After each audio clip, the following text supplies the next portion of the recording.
7 years. That's how long Elena Whitmore had been married to a man who wished she were someone else. 7 years of silence at the breakfast table, coldness in the hallways, and a wedding ring that felt more like a shackle than a promise. But tonight, standing in the shadow of the grand staircase, watching her husband's face transform at the sight of her, the woman who destroyed him, Elena realized something dark and clarifying. She had been a fool to think endurance was enough. Lydia Voss had returned, and this time she wasn't just stealing Adrian's heart. She might be planning to bury Elena altogether. If you want to see how far this story can go, how a woman invisible for years becomes the most dangerous player in the game, stay with me until the end. Hit that like button, drop a comment with the city you're watching from, and let's see how far Elena's story travels. The morning Adrian stopped looking at her altogether, Elena knew something had shifted. It wasn't unusual for him to be distant. Distance was the architecture of their marriage. Silent breakfasts, separate wings of Blackthorn Manor, polite nods at social events where they played the part of a united couple. But that morning, over tea and yesterday's scandal sheets, his eyes didn't even flicker in her direction. Not once. He stared at his correspondence as if she were a piece of furniture, something vaguely useful but entirely unremarkable. She buttered her toast slowly, precisely, the way she'd been taught. Never let them see you flinch. Never let them know they've drawn blood. The Harrisons are hosting a dinner Thursday, she said, keeping her voice light. They've requested our attendance. Not even a full word, just a sound, dismissive and detached. Elena set down her knife. I'll send our regrets then. That got a reaction. Adrian's gaze finally lifted, dark and sharp, the kind of look that could strip paint off walls. I didn't say no. You didn't say anything. His jaw tightened.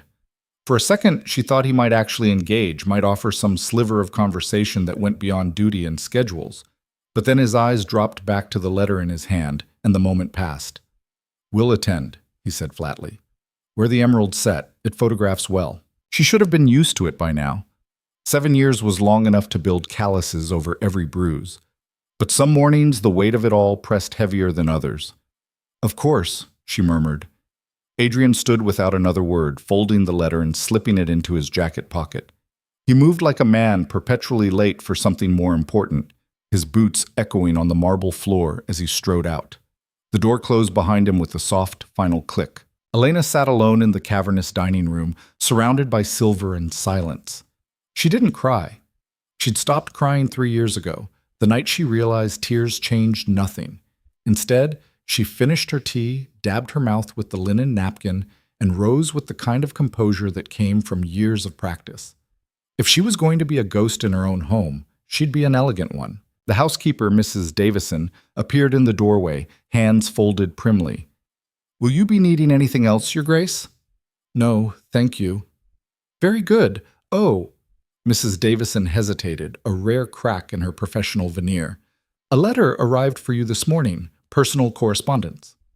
Elena took the envelope, noting the unfamiliar handwriting. The wax seal was plain, unremarkable. She broke it open as Mrs. Davison slipped away. The note inside was brief. Your husband's past has come calling. If you value what little you have, you'll pay attention. No signature, no explanation. Elena read it twice, her pulse quickening despite herself. She wasn't prone to dramatics, and anonymous warnings usually belonged in Gothic novels, not real life. But something about the phrasing unsettled her. What little you have, as if the writer knew exactly how fragile her position was. She folded the note carefully and tucked it into her pocket. If this was a threat, she needed to understand it. And if it wasn't, if it was some cruel prank or a rival's petty game, she needed to know that too. Because in a world where reputation was currency and scandal could ruin you faster than bankruptcy, ignorance was the most dangerous luxury of all. Thus, by late afternoon, Elena had made her decision. She couldn't confront Adrian directly. Their conversations were transactional at best, hostile at worst, and asking him about mysterious warnings would only make her look paranoid or foolish. So instead, she did what any intelligent woman in her position would do. She went to the one person who knew everything about everyone. Lady Beatrice Ashford was holding court in her drawing room when Elena arrived. A small assembly of society's sharpest tongues gathered around her like disciples. Beatrice herself sat in the center, draped in lavender silk, her eyes glittering with the kind of amusement that came from knowing too much. "Elena, darling," Beatrice's smile was warm and dangerous. "What a lovely surprise. Come, sit. We were just discussing the Haversham scandal. Apparently Lord Haversham's mistress has taken up with his solicitor. Can you imagine?" The others tittered. Elena took the offered seat, smoothing her skirts. "I'm sure they'll work it out. Or they won't. And we'll have fresh entertainment for months." Beatrice waved a hand, dismissing the subject. "But you didn't come here for gossip, did you? You look troubled." Elena hesitated. Beatrice was a friend, or the closest thing she had to one. But friendship in their world came with conditions. Information was traded, not given freely. "I received a rather odd letter this morning," Elena said carefully. "Anonymous. Vaguely threatening." Beatrice's expression sharpened. "Threatening how?" "It mentioned my husband, said his past had come calling." The room went still. The other women exchanged glances, suddenly very interested in their teacups. Beatrice leaned forward slightly, her voice dropping. "You don't know, do you?" Elena's chest tightened. "Know what?" Beatrice studied her for a long moment, as if deciding how much truth Elena could handle. Then she sighed. "Lydia Voss is back in London." The name hit like a slap. Elena had heard it before, of course. Whispered in corners, mentioned in passing when people thought she wasn't listening.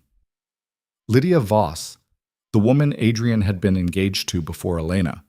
The woman who'd jilted him at the altar, disappeared into scandal, and left him a bitter, hollowed-out shell of a man. "I thought she married someone," Elena said, her voice steadier than she felt. "Some baron in the north." "She did. Baron Voss. Wealthy, older, conveniently dead as of 6 months ago." Beatrice's tone was dry. "And now she's back, richer than ever, and making the rounds. I heard she attended the Pembrokes' ball last week. Caused quite a stir."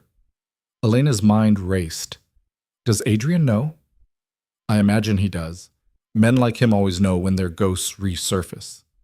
Beatrice paused, then added softly, "She was asking about him, Elena, at the ball. Wanted to know if he was happy." The words settled like stones in Elena's stomach. She forced herself to smile, light and unbothered. "How theatrical." "Isn't it?" Beatrice's gaze was uncomfortably perceptive. "But if I were you, darling, I'd be careful. Women like Lydia don't come back without a reason, and they certainly don't ask questions unless they're planning something." Elena left the Ashford house with more questions than answers, her thoughts spinning. Lydia Voss, the woman Adrian had loved, the woman who'd broken him so thoroughly that he'd married Elena out of duty and necessity, not affection. And now she was back. The carriage ride home felt longer than usual. Elena stared out the window, watching London blur past. Gray streets, gray skies, gray lives stacked on top of each other like cards waiting to collapse. When she finally arrived at Blackthorn Manor, the butler informed her that the Duke had gone out for the evening. No explanation, no expected return time. Of course. Elena climbed the stairs slowly, exhaustion weighing on her more than usual. She dismissed her maid early, wanting solitude more than help. Alone in her chambers, she stood before the mirror, studying her reflection. She wasn't ugly. She knew that objectively. Dark hair, clear skin, fine features. But she also wasn't Lydia Voss. She wasn't the woman Adrian had chosen. She was the woman his family had chosen for him after everything fell apart. A respectable match, a safe investment, a placeholder. And now the original was back. Elena pulled the anonymous note from her pocket and read it again. "Your husband's past has come calling." She didn't know what Lydia wanted, but she knew one thing with cold certainty. She wasn't going to sit quietly and wait to be discarded. Not anymore. The next morning, Elena did something she hadn't done in years. She went to Adrian's study uninvited. The room was all dark wood and leather, smelling of ink and old cigars. Adrian sat behind his desk, scanning documents with the same grim focus he applied to everything. He didn't look up when she entered. "I need to speak with you," Elena said. "I'm occupied." "It's important." Finally he glanced up, irritation flickering across his face. "Then speak." She closed the door behind her, a small act of defiance. "Lydia Voss is in London." The change in him was immediate. His expression went carefully blank, the way it always did when he was guarding something. I'm aware. Are you planning to see her? That's none of your concern. I'm your wife. It's absolutely my concern. Adrian set down his pen with deliberate slowness. You're my wife in name, Elena. Let's not pretend it's more than that. The words were meant to wound, and they did. But Elena had learned long ago that showing pain only made things worse. Fine, she said evenly. Then let me be clear. Whatever she wants, whatever game she's playing, don't let it destroy what little stability we have. Your reputation affects mine. Your choices affect mine. If you're going to ruin yourself over a woman who left you, at least have the decency to warn me first. Adrian stood, his height and presence suddenly overwhelming in the confined space. You know nothing about her. I know she abandoned you. I know you've spent 7 years mourning someone who didn't want you. And I know she's back now, which means she either wants something or she's bored. Elena held his gaze, refusing to back down. Either way, I won't be collateral damage. For a moment, something flickered in Adrian's eyes. Surprise, maybe, or anger. It was hard to tell. Then his expression hardened again. You're dismissed. Elena didn't move. I'm not a servant. Then stop acting like one and leave. The cruelty of it stung more than she'd expected. But she kept her chin up, her voice steady. I'll leave. But when this falls apart, and it will, don't expect me to pick up the pieces. She walked out before he could respond, closing the door with a quiet finality. Her hands didn't shake until she reached her own room. 3 days later, the invitation arrived. It was elegant, expensive, printed on thick cream cardstock with gold lettering. A masquerade ball, hosted by none other than Lady Genevieve Harcourt, one of London's most influential hostesses. The guest list would be exclusive, the event extravagant, and at the bottom, in delicate script, special appearance by Lady Lydia Voss. Elena stared at the invitation, a cold knot forming in her chest. This wasn't coincidence. This was strategy. Lydia was making her return official, stepping back into society with all the confidence of someone who knew she'd be welcomed. And Elena would be expected to attend, to smile, to play the part of the gracious duchess while her husband's former lover dazzled the room. She wanted to refuse. She wanted to burn the invitation and pretend none of this was happening. But that wasn't an option. If she didn't go, people would talk. They'd say she was afraid, weak, unable to hold her own. And in a world where perception mattered more than truth, that kind of talk could be fatal. So she would go. But she wouldn't go as the invisible wife, the woman everyone pitied. She would go as someone they couldn't ignore. The dressmaker arrived 2 days before the ball, arms full of fabrics and sketches. Elena had sent word that she wanted something new, something striking. The woman, Madame Clarence, sharp-eyed and efficient, spread her samples across the sitting room. I was thinking emerald, she said, holding up a swatch of deep green silk. It suits your coloring. No, Elena said. Not emerald. Everyone expects emerald. Madame Clarence raised an eyebrow. What do you want then? Elena considered. She thought about all the years she'd dressed to blend in, to be appropriate, to be forgettable. She thought about Lydia Voss, who'd probably wear something dramatic and unforgettable. Red, she said. Deep, dark red. Something that looks like power. Madame Clarence smiled slowly. Now that, Your Grace, I can do. The dress arrived the morning of the ball, and when Elena saw it, she felt something shift inside her. It was beautiful, dangerously so. The kind of gown that didn't apologize for taking up space. It fit her perfectly, the neckline just daring enough to be noticed, the fabric rich and luxurious. When she looked in the mirror, she didn't see the quiet, dutiful wife anymore. She saw someone who could fight back. Adrian was waiting in the foyer when she descended the stairs, already dressed in his formal blacks. He glanced up, and for the first time in months, his expression registered something other than indifference. You're wearing red. I am. I thought you'd wear the emerald set. You thought wrong. He studied her, something unreadable in his gaze. You look different, she supplied. Yes. She didn't smile. Good. The carriage ride to the Harcourt estate was silent, tension humming between them like a live wire. Adrian stared out the window, his jaw tight. Elena kept her hands folded in her lap, her pulse steady. When they arrived, the ballroom was already glittering with candlelight and champagne, the crowd a swirl of masks and silk. Elena took Adrian's offered arm, feeling the stiffness in his posture. "Stay close," he muttered. "Why?" "Because I don't trust half the people in this room." "You don't trust me either," she said lightly. "So what difference does it make?" He didn't answer. They moved through the crowd, nodding to acquaintances, making polite conversation. Elena's mask, delicate black lace, hid enough of her face to make her feel bolder than usual. She smiled more, laughed when appropriate, played her role flawlessly. And then she saw her. Lydia Voss stood near the center of the room, surrounded by admirers. She was beautiful in the way dangerous things often are. Glossy dark hair, pale skin, a gown of midnight blue that shimmered like water. Her mask was silver, elegant, framing eyes that sparkled with confidence.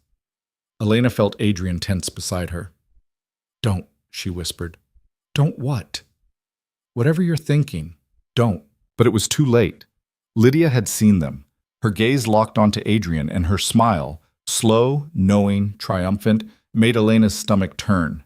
She was walking toward them. "Adrian," Lydia said, her voice like silk over steel. "It's been far too long." Adrian said nothing. His face was unreadable, his body rigid. Lydia's eyes flicked to Elena, assessing. "And you must be the Duchess. How lovely to finally meet you." Elena met her gaze evenly. "Likewise. I've heard so much about you." Lydia's smile didn't reach her eyes. "Though I must admit, I pictured someone different." "Funny," Elena said smoothly. "I was just thinking the same about you." The air between them crackled. Lydia laughed, light and dismissive. "Well, I do hope we can be friends, Your Grace. After all, we have so much in common." "Do we?" "Of course." Lydia's gaze drifted back to Adrian. "We both know what it's like to love a man who's impossible to reach." The words were a blade, sharp and precise.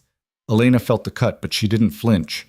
Instead, she smiled, cool, controlled, and utterly unbothered. "The difference," Elena said quietly, "is that I stayed." Lydia's smile faltered just for a second. And in that second, Elena knew this wasn't just about Adrian.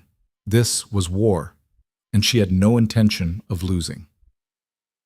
Quote, the rest of the evening passed in a blur of forced smiles and careful words.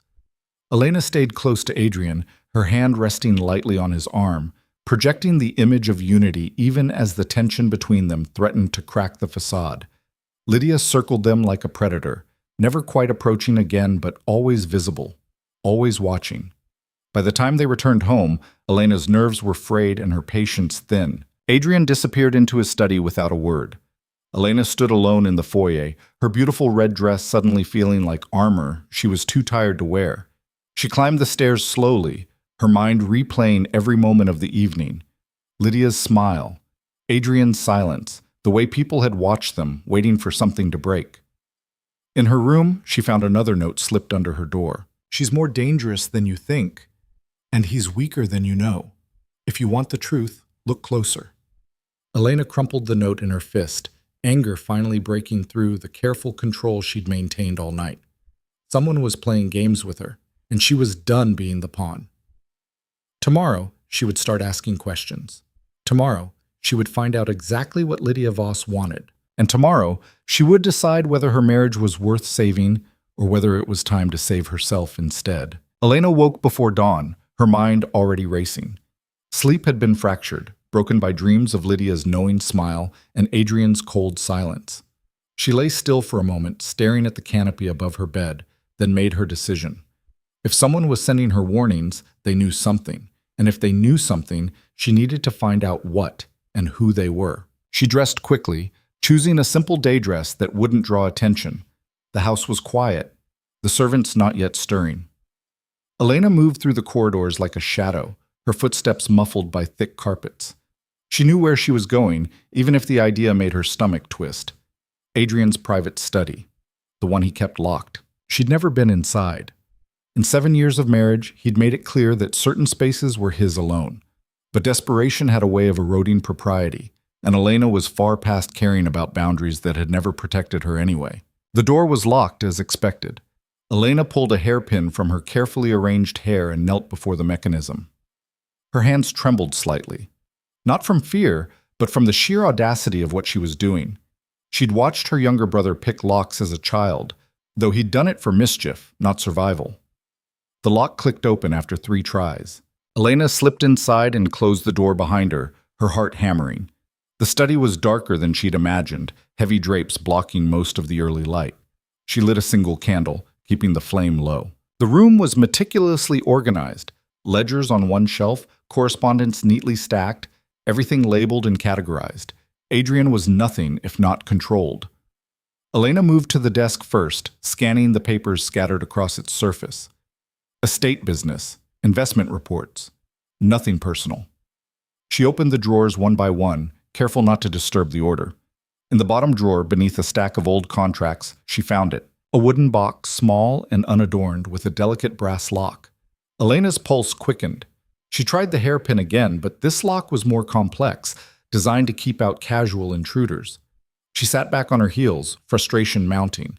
Then she noticed the edge of a key tucked beneath the inkwell. Too obvious. But then again, maybe Adrian had never expected anyone to get this far. The key fit perfectly. The box opened with a soft creak. Inside were letters. Dozens of them, tied with a faded ribbon. Elena lifted the bundle carefully, her fingers brushing against yellowed paper. The handwriting was elegant, looping, feminine. She untied the ribbon and unfolded the first letter. My dearest Adrian, I cannot begin to tell you how your words have moved me. Every moment we spend apart feels like an eternity. Elena's throat tightened. She shouldn't read this. It was private, intimate, a window into a part of Adrian's life that had nothing to do with her. But she kept reading.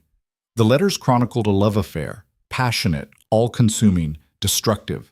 Lydia wrote about secret meetings, stolen kisses, promises whispered in the dark. She wrote about her doubts, her fears, the suffocating pressure of expectations. And then, in the final letters, the tone changed. I cannot do this, Adrian. I cannot be what you need. Forgive me. And then, nothing. Elena sat in the dim candlelight, surrounded by ghosts. This was what Adrian had lost. This was why he looked at her with such emptiness, because she could never be this.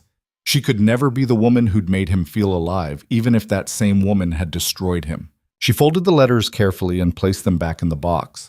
Her hands were steady now, her mind clear. She'd come looking for answers about Lydia's return, and instead she'd found confirmation of something she'd always known. Adrian had never let go.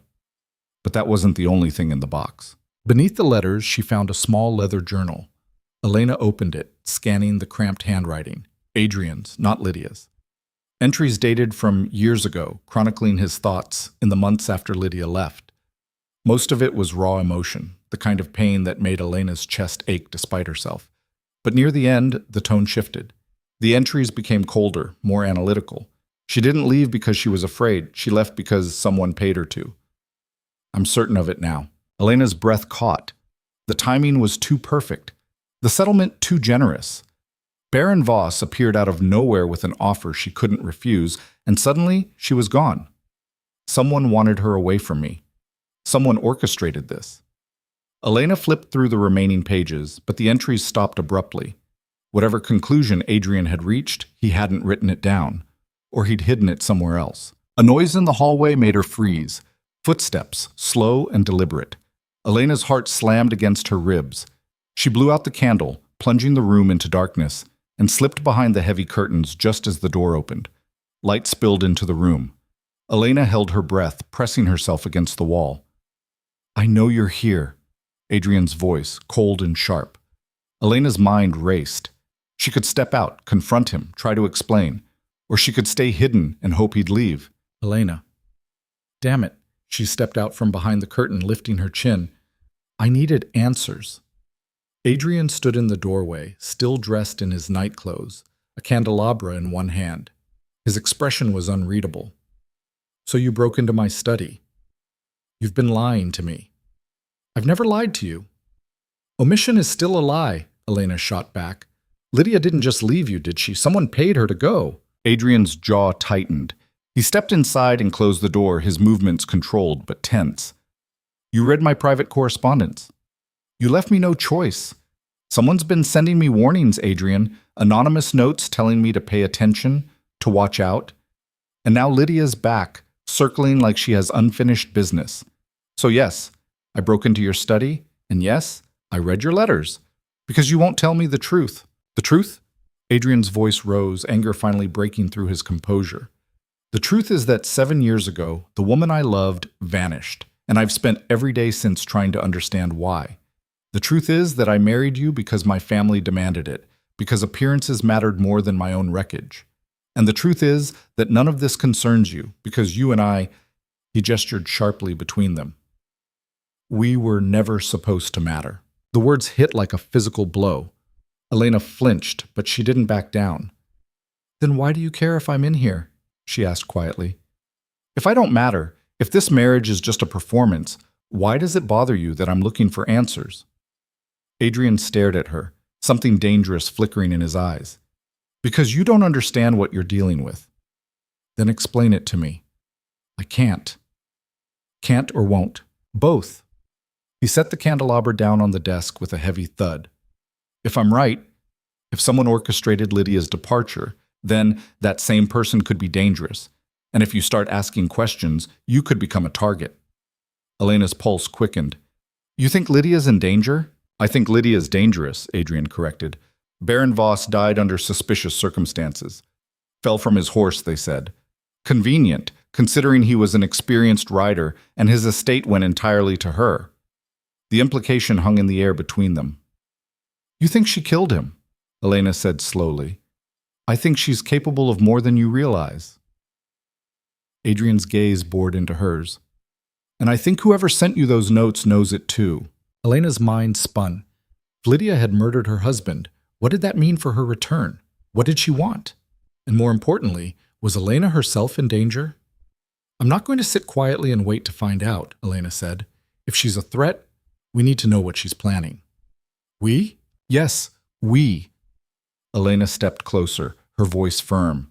Like it or not, Adrian, we're in this together. Your scandal becomes mine. Your enemies become mine. So if you want to protect me, or yourself, you'll stop shutting me out.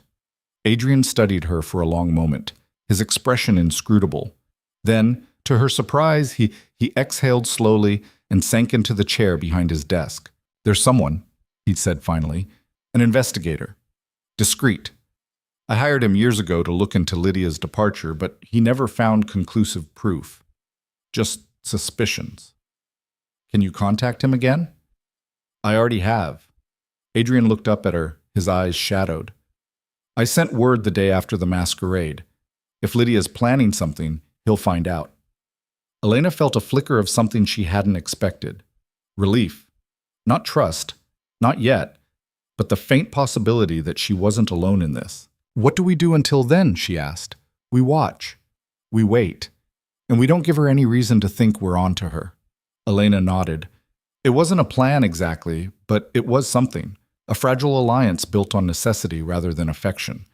But in their world, necessity was often stronger than love anyway. She turned to leave, then paused at the door. Adrian? What? Thank you for telling me. He didn't respond. But when she glanced back, his expression had softened, just barely, just enough to give her hope that maybe, somewhere beneath the bitterness and the walls, there was still a man worth fighting for. Or maybe she was just a fool. Either way, she was committed now. The next morning, Elena received an invitation to tea at Lydia's townhouse. It arrived with the rest of the morning correspondence, nestled between a charity solicitation and a note from Beatrice. The handwriting was elegant, the paper expensive. Elena read it twice, her stomach nodding. Dear Duchess, I do hope we might continue our acquaintance on more friendly terms. Would you join me for tea this Thursday? I find myself quite curious about the woman who captured Adrian's heart after I so foolishly let him go. Yours, Lydia Voss. The audacity of it was almost impressive. Elena sat at the breakfast table, the invitation burning in her hand. Across from her, Adrian scanned his newspaper, his expression carefully neutral. Lydia's invited me to tea, she said. Adrian's eyes flicked up. You're not going. I am. Elena, she's playing a game, Adrian. and the only way to figure out her strategy is to get close enough to see it. Elena folded the invitation crisply. Besides, if I refuse, I look afraid. Weak, and that's exactly what she wants. Adrian set down his paper. This is dangerous. Everything about our situation is dangerous. At least this way I'm doing something. She met his gaze steadily. Unless you have a better idea? He didn't. She could see it in the way his jaw clenched, the way his hands tightened on the edge of the table. If you're going, he said finally, you're taking someone with you, a maid, a footman, someone. I'll take Mary. Elena's lady's maid was loyal and sharp-eyed, qualities that might prove useful. Adrian nodded reluctantly. And you tell me everything, every word, every gesture. Understood? Understood. It was the closest they'd come to actual cooperation in years. Thursday arrived too quickly. Elena dressed with care, not to impress, but to armor herself. She chose a dove-gray gown, elegant but understated, paired with her mother's pearls. In the carriage, Mary sat beside her, hands folded primly. Are you certain about this, Your Grace? Mary asked quietly. No, Elena admitted, but I'm doing it anyway. Lydia's townhouse was smaller than Blackthorn Manor, but exquisitely decorated, all pale blues and creams, fresh flowers arranged in crystal vases. A butler showed them into a sunlit parlor where Lydia waited, dressed in soft pink, looking every inch the gracious hostess. Elena? Lydia rose, smiling warmly. I'm so glad you came. Please sit. Elena settled onto the offered settee, Mary taking a discreet position near the door. Lydia poured tea with practiced ease, her movements fluid and deliberate. I hope you don't mind the informality, Lydia said, handing Elena a delicate cup. I find stuffy formalities so exhausting, don't you? Sometimes, Elena replied carefully. Lydia laughed, a light musical sound. You're cautious. I respect that. Adrian always did have good taste, even if he didn't realize it at the time. Elena sipped her tea, saying nothing. Let Lydia fill the silence. I imagine you're wondering why I invited you, Lydia continued, settling back in her chair. The truth is, I've been thinking about the past quite a lot lately, about the choices I made, the people I hurt. Such as Adrian. Such as Adrian, Lydia agreed, her expression turning wistful. I was young and foolish. I thought running away would solve everything. Instead, it only created more pain. For whom? Elena asked. Him or you? Lydia's smile faltered, just for a moment. Both, I suppose, but I'm hoping to make amends now, to find some measure of peace. By attending masquerades and hosting tea parties? By reconnecting with old friends, by trying to rebuild what I destroyed. Lydia leaned forward slightly.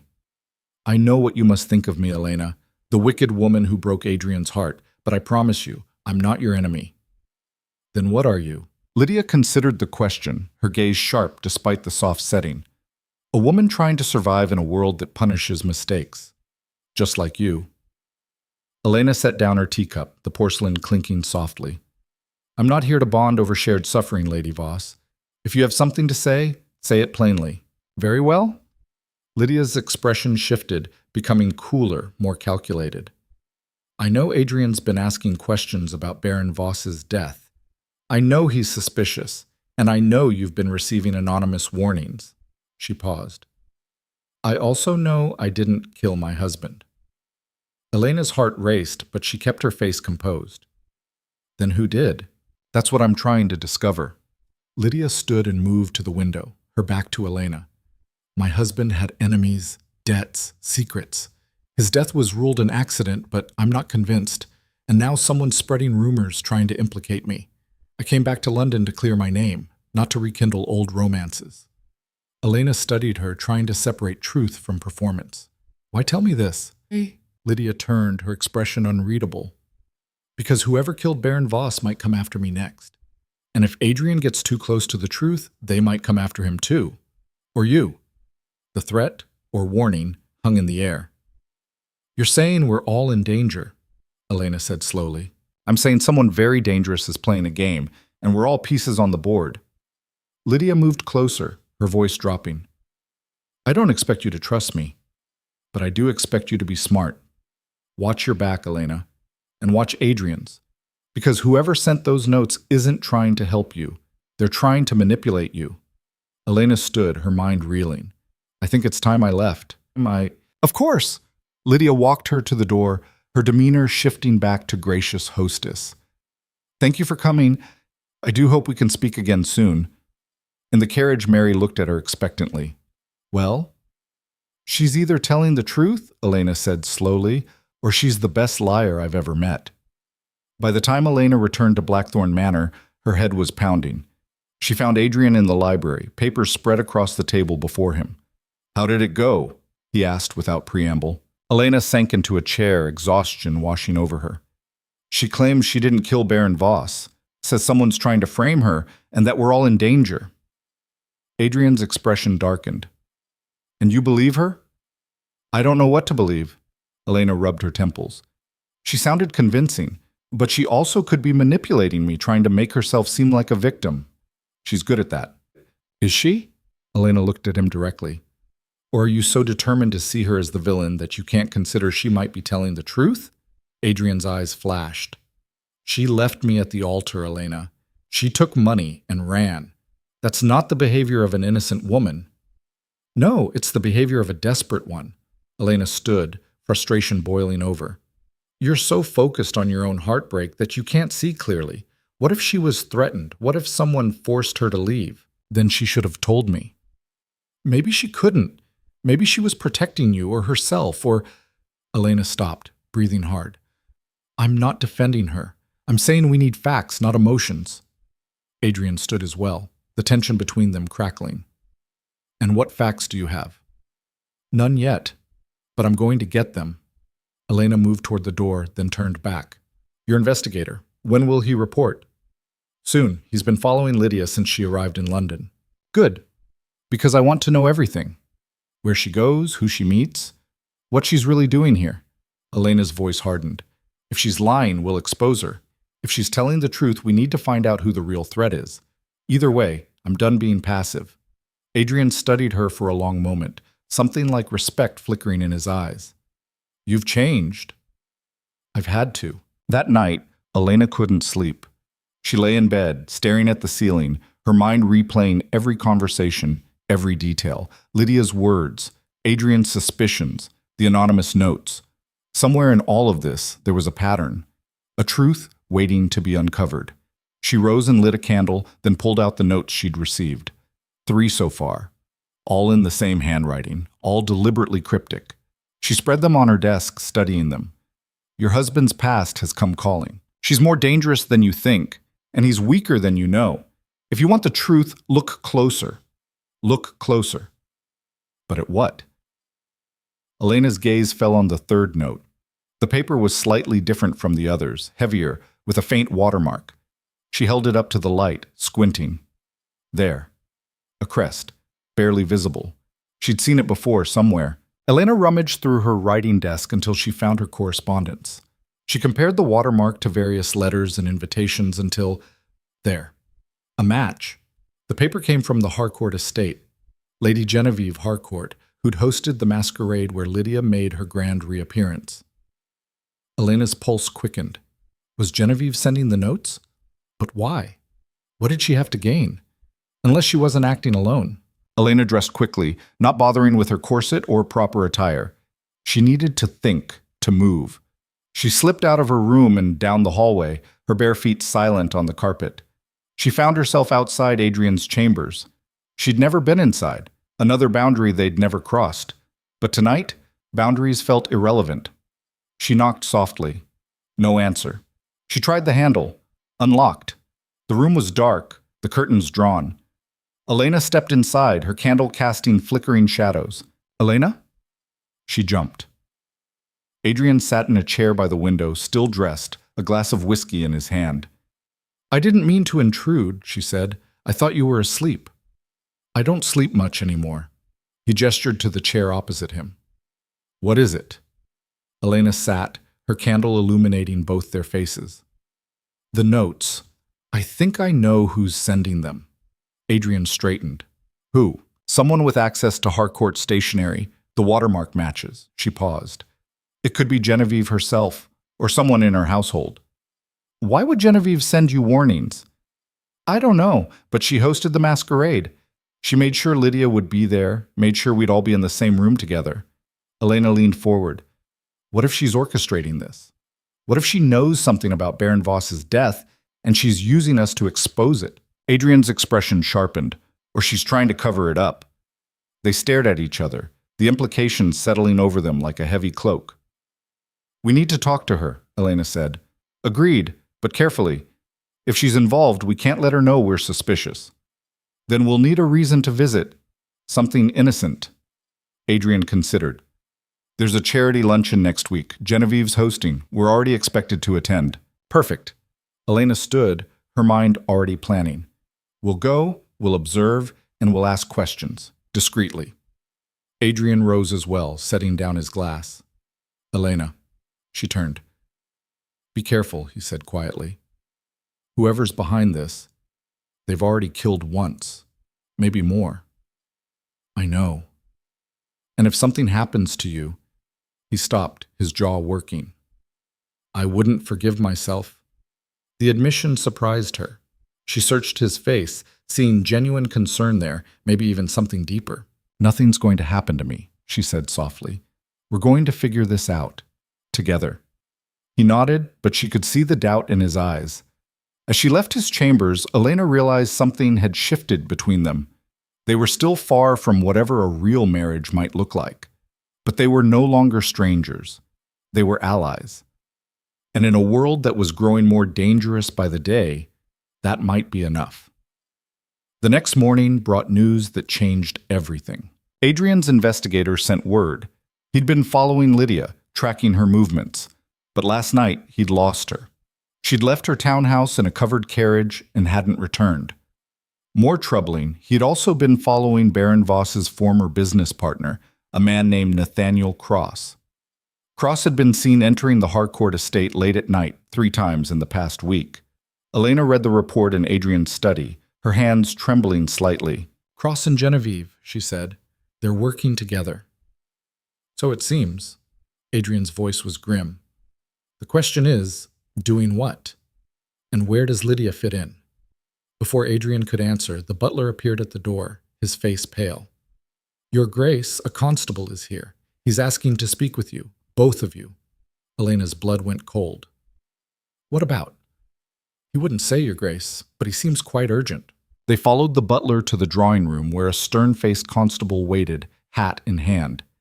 Your Graces, he said with a brief nod, I'm Constable Morrison. I'm investigating the disappearance of Lady Lydia Voss. Elena's heart stopped. Disappearance? Her servants reported her missing this morning. She didn't return home last night, and her bed wasn't slept in. Given the circumstances surrounding Baron Voss's death, we're treating this seriously. He pulled out a notebook. I need to ask, when did you last see Lady Voss? Elena and Adrian exchanged glances. The masquerade, Adrian said. Nearly a week ago.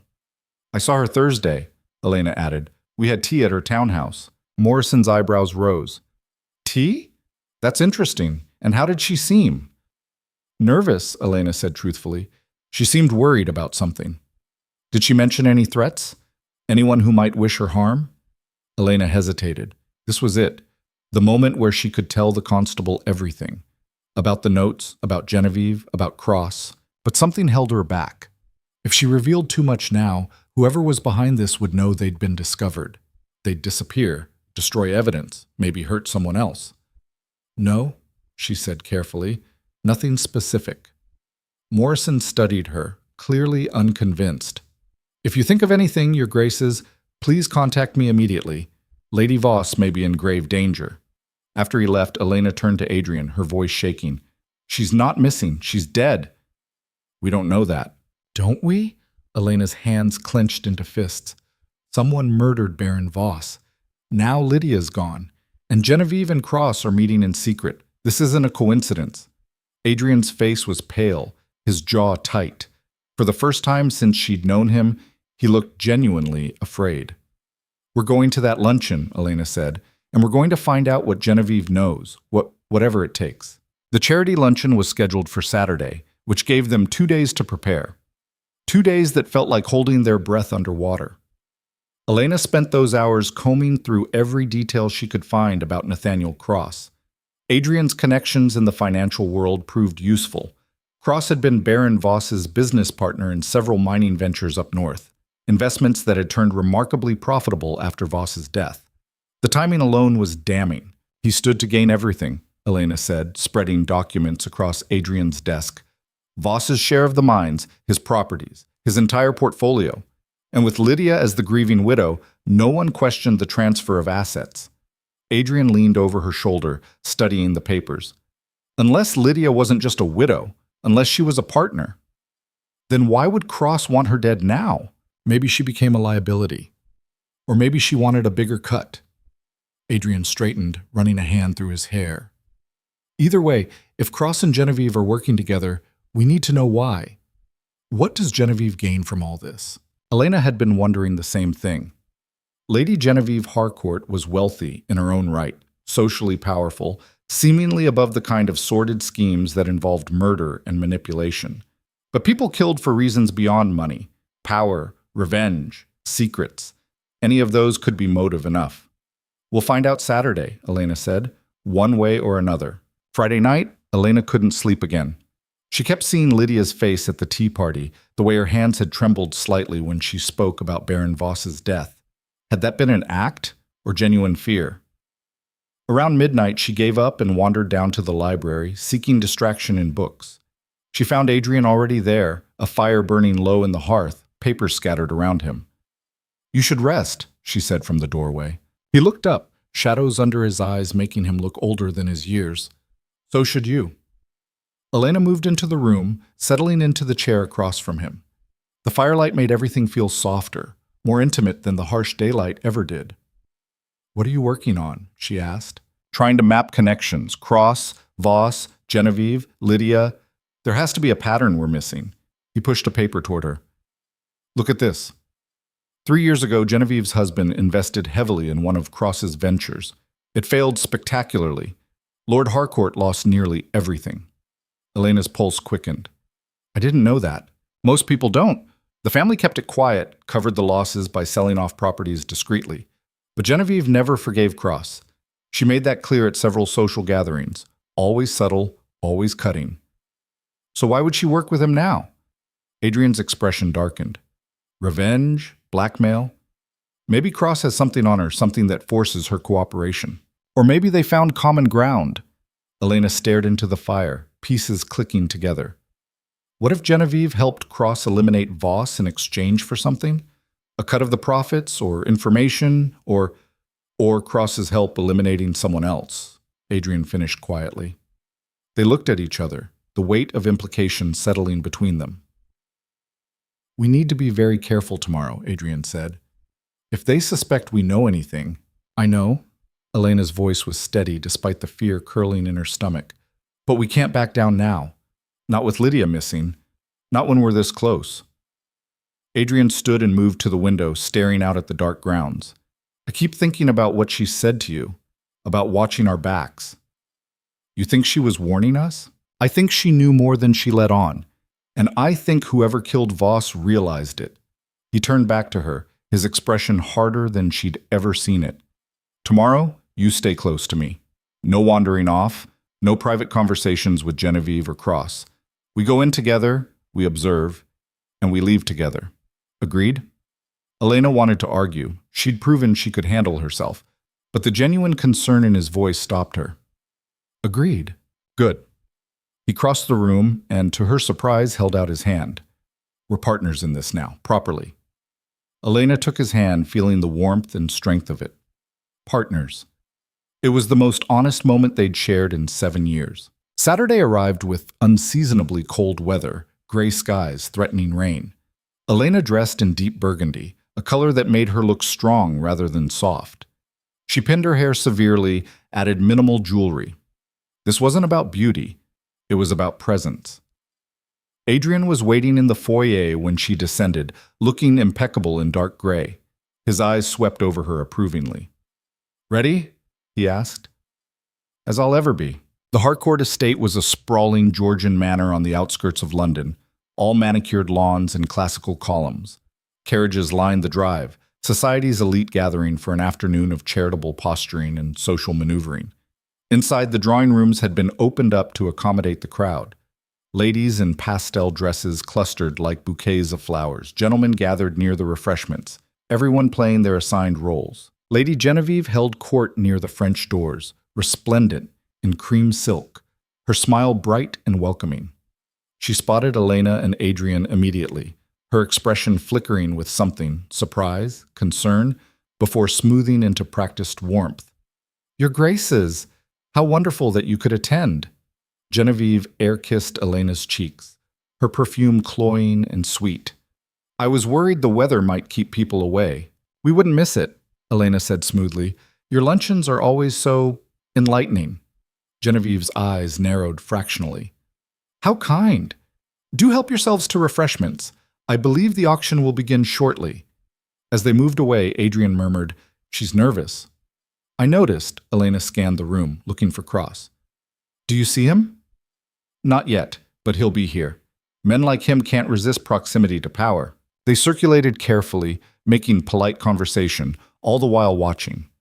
Elena caught snippets of gossip, speculation about Lydia's disappearance, whispers about Baron Voss's suspicious death, theories ranging from reasonable to absurd. "I heard she ran off with a lover," one woman said behind her fan. "Don't be ridiculous.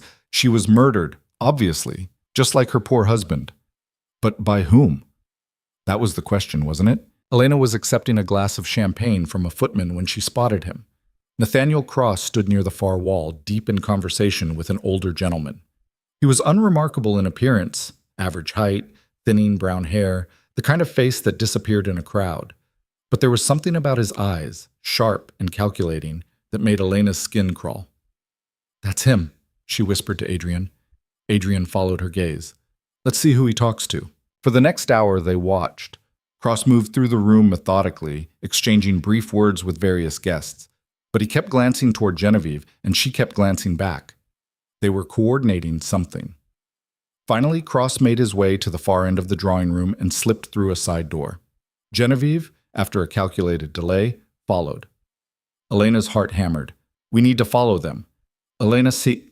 "Now, Adrian, before we lose them." They moved quickly but carefully, not wanting to draw attention.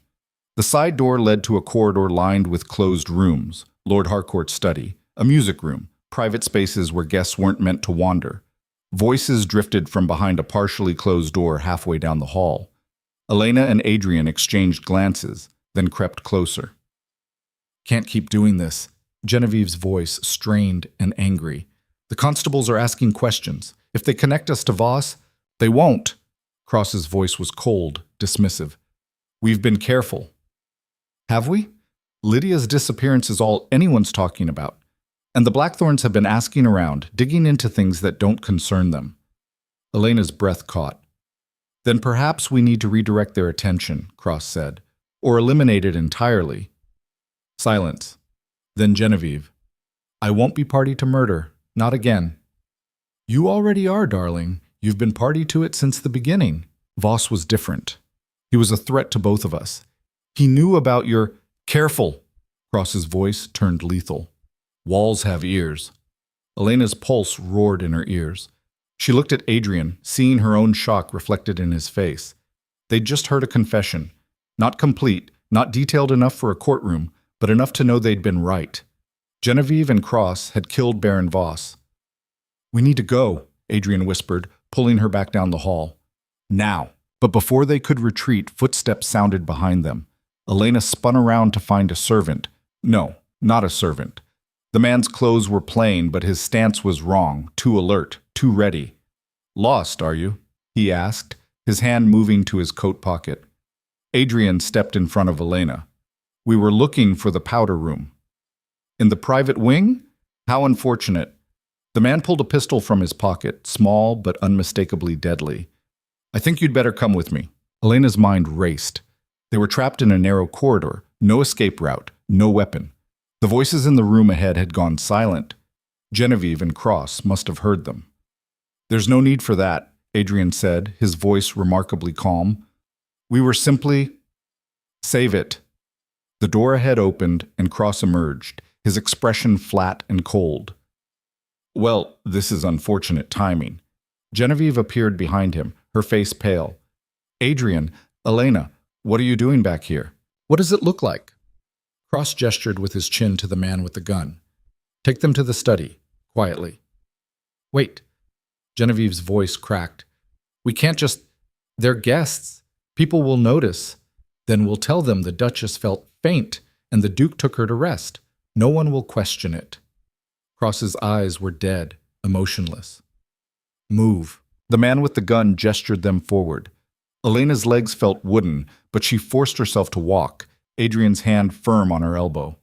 They were herded into a book-lined study, the door closing behind them with a decisive click. Cross leaned against the desk, studying them. You've been busy, following Lydia, asking questions, poking into business that doesn't concern you.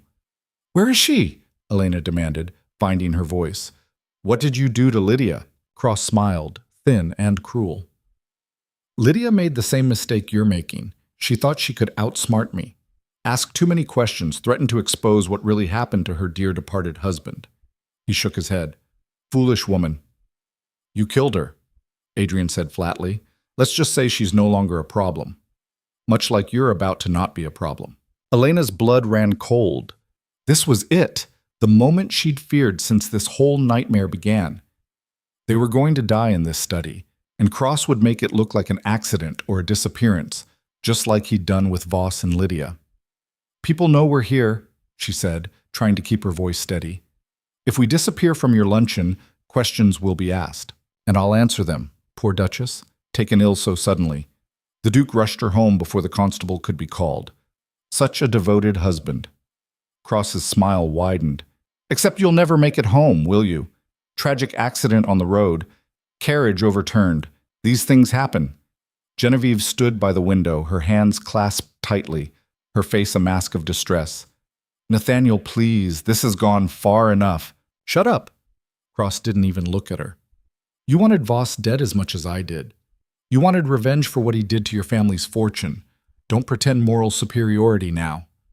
I wanted him ruined, not murdered, and I certainly didn't agree to this. Genevieve gestured frantically at Elena and Adrian. You agreed to whatever was necessary when you helped me push that bastard off his horse. Cross's voice was flat, final.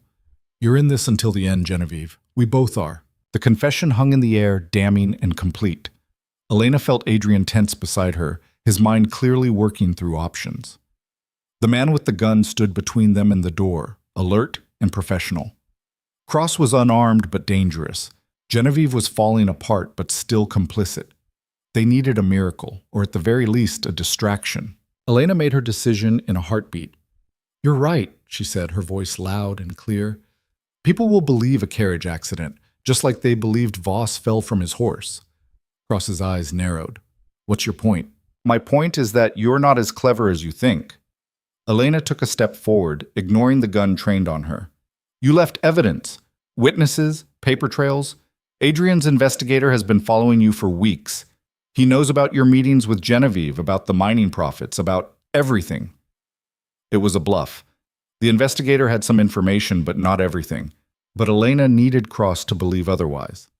You're lying, Cross said, but uncertainty flickered in his eyes. Am I? Where do you think we got the information about your partnership with Voss? How do you think we knew to look at you in the first place? Elena's voice grew stronger. Kill us, and it all comes out. Every detail. Every crime. The investigator has instructions. If anything happens to us, everything goes to the constables. Cross stared at her, his jaw working. Beside the door, the gunman shifted uncertainly. She's bluffing, Cross said, but his voice lacked conviction. Is she? Adrian spoke up, his tone deadly calm. Because I'm quite certain the documents are already with my solicitor, sealed with explicit instructions. Rather thorough, actually. We're not the amateurs you took us for. The room fell silent. Elena could see Cross calculating, weighing risks and benefits.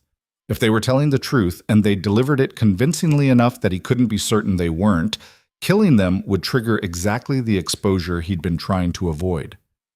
Nathaniel, Genevieve's voice was small, frightened. Maybe we should... I said shut up.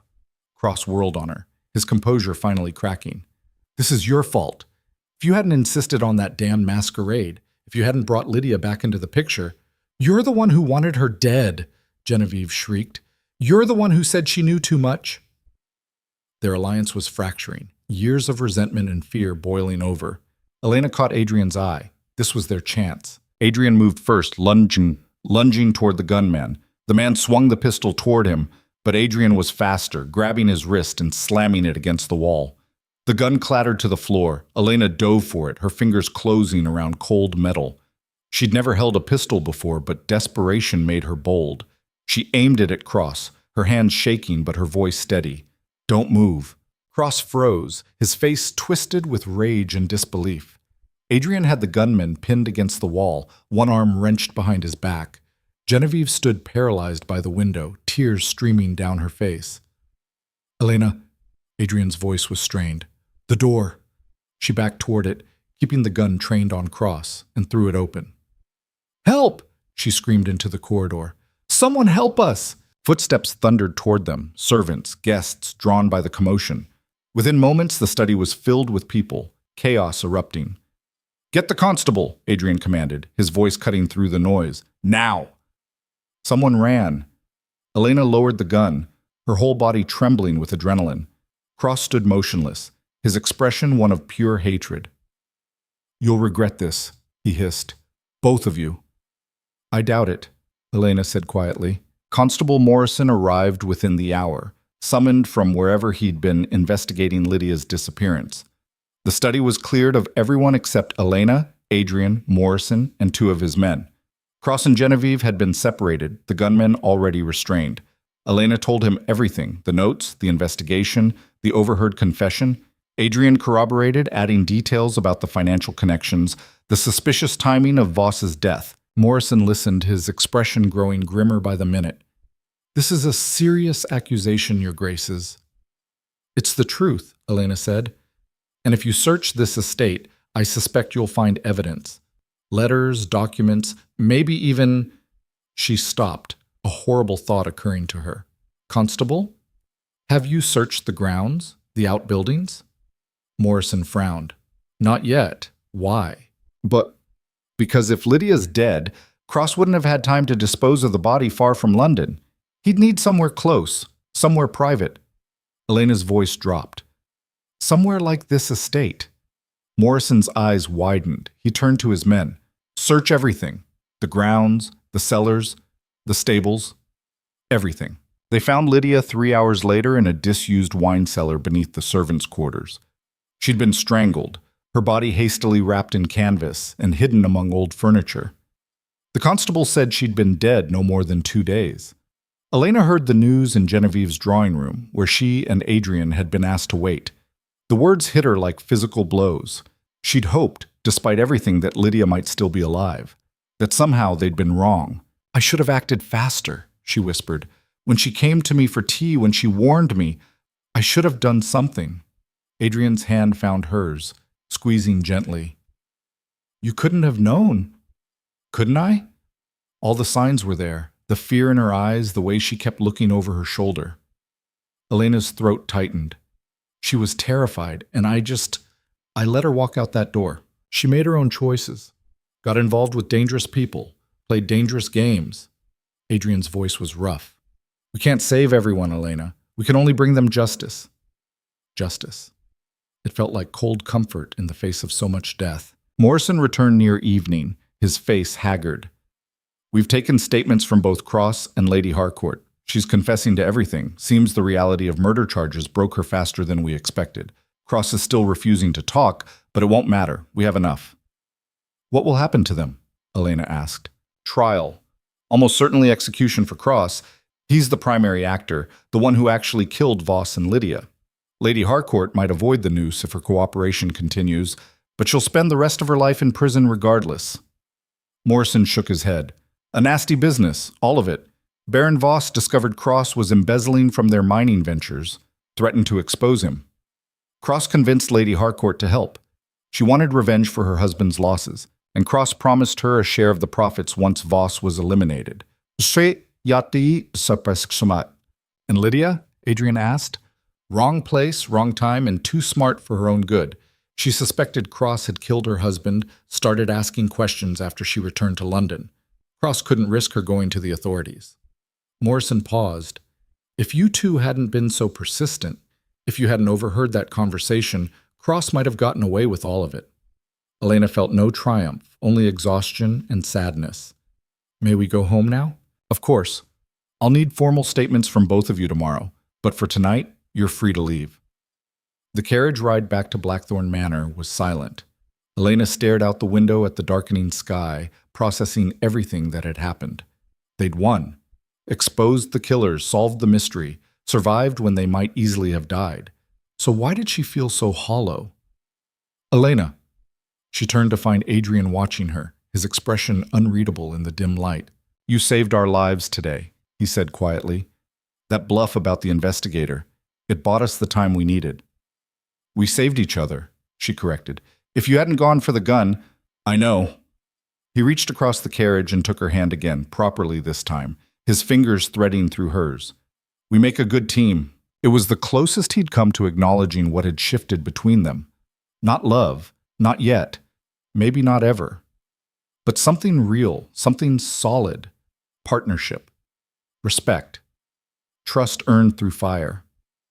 Yes, Elena said softly. We do. They arrived home to find the household in an uproar. News of the arrests had already spread, servants buzzing with speculation and concern. Mrs. Davison met them at the door, her face creased with worry. Your Graces, thank heavens you're safe. We heard such terrible things. We're fine, Adrian assured her, but we'd like some privacy. No disturbances tonight unless absolutely necessary. Of course, Your Grace. They climbed the stairs together, still holding hands. At the landing, where their separate corridors diverged, they stopped. I don't want to be alone tonight, Elena admitted, the words escaping before she could stop them. Adrian's eyes searched hers. Neither do I. He led her to his chambers, the boundary they'd maintained for 7 years finally, irrevocably crossed. Inside, he lit a fire while she stood awkwardly in the center of the room, suddenly uncertain. You should sit, he said, gesturing to the chairs by the hearth. You're still shaking. She was. The adrenaline was wearing off, leaving her cold and trembling. She sank into a chair and Adrian draped a blanket over her shoulders before pouring 2 glasses of brandy. Drink, he ordered, pressing one into her hands. She did, the liquid burning pleasantly down her throat. They sat in silence for a while, the fire crackling, the horror of the day slowly receding. I keep seeing her face, Elena finally said. Lydia's, at the tea party. She was so scared, Adrian, and I didn't help her. You tried. You listened. You investigated. Adrian set down his glass. Lydia made choices that put her in danger long before you met her. She married Voss for his money, even knowing he was crooked. She came back to London knowing Cross might see her as a threat. None of that is your fault. I know that logically, but emotionally, emotionally, you're human, and you care about people, even ones who don't deserve it. Adrian's voice softened. It's one of the things He stopped, seeming to wrestle with something. One of the things I should have noticed about you years ago. Elena looked at him, really looked, seeing past the walls and the bitterness to the man underneath. You were grieving for a long time. I was. Maybe I still am, in some ways. He met her gaze. But today, when that gun was pointed at us, when I thought we might actually die, the only thing I could think about was that I'd wasted 7 years. 7 years of having you in my life and treating you like you didn't matter. Elena's heart stuttered. Adrian, let me finish. He leaned forward, his expression intense. I don't know if I can give you what you deserve. I don't know if I'm capable of the kind of love people write poetry about, but I do know that you're brave and clever and stronger than I ever gave you credit for. And I know that I don't want to waste any more time pretending you're invisible. It wasn't a declaration of love. It wasn't even close. But it was honest, raw, and more than he'd ever given her before. I don't need poetry, Elena said, her voice steady despite the tears threatening. I just need you to see me, really see me. I do, he said. Finally, I do. He crossed the space between them and kissed her. Not gently, not tentatively, but with 7 years of pent-up emotion behind it. Elena kissed him back, tasting brandy and relief, and the beginning of something that might, eventually, become real. When they broke apart, both breathing hard, Adrian rested his forehead against hers. "Stay," he whispered. "Tonight. Stay with me." Elena thought about the ghost she'd been, the invisible wife haunting her own marriage. She thought about Lydia, dead in a wine cellar because she'd dared to want more than the world wanted to give her. She thought about all the years she'd spent waiting for permission to live her own life. "Yes," she said.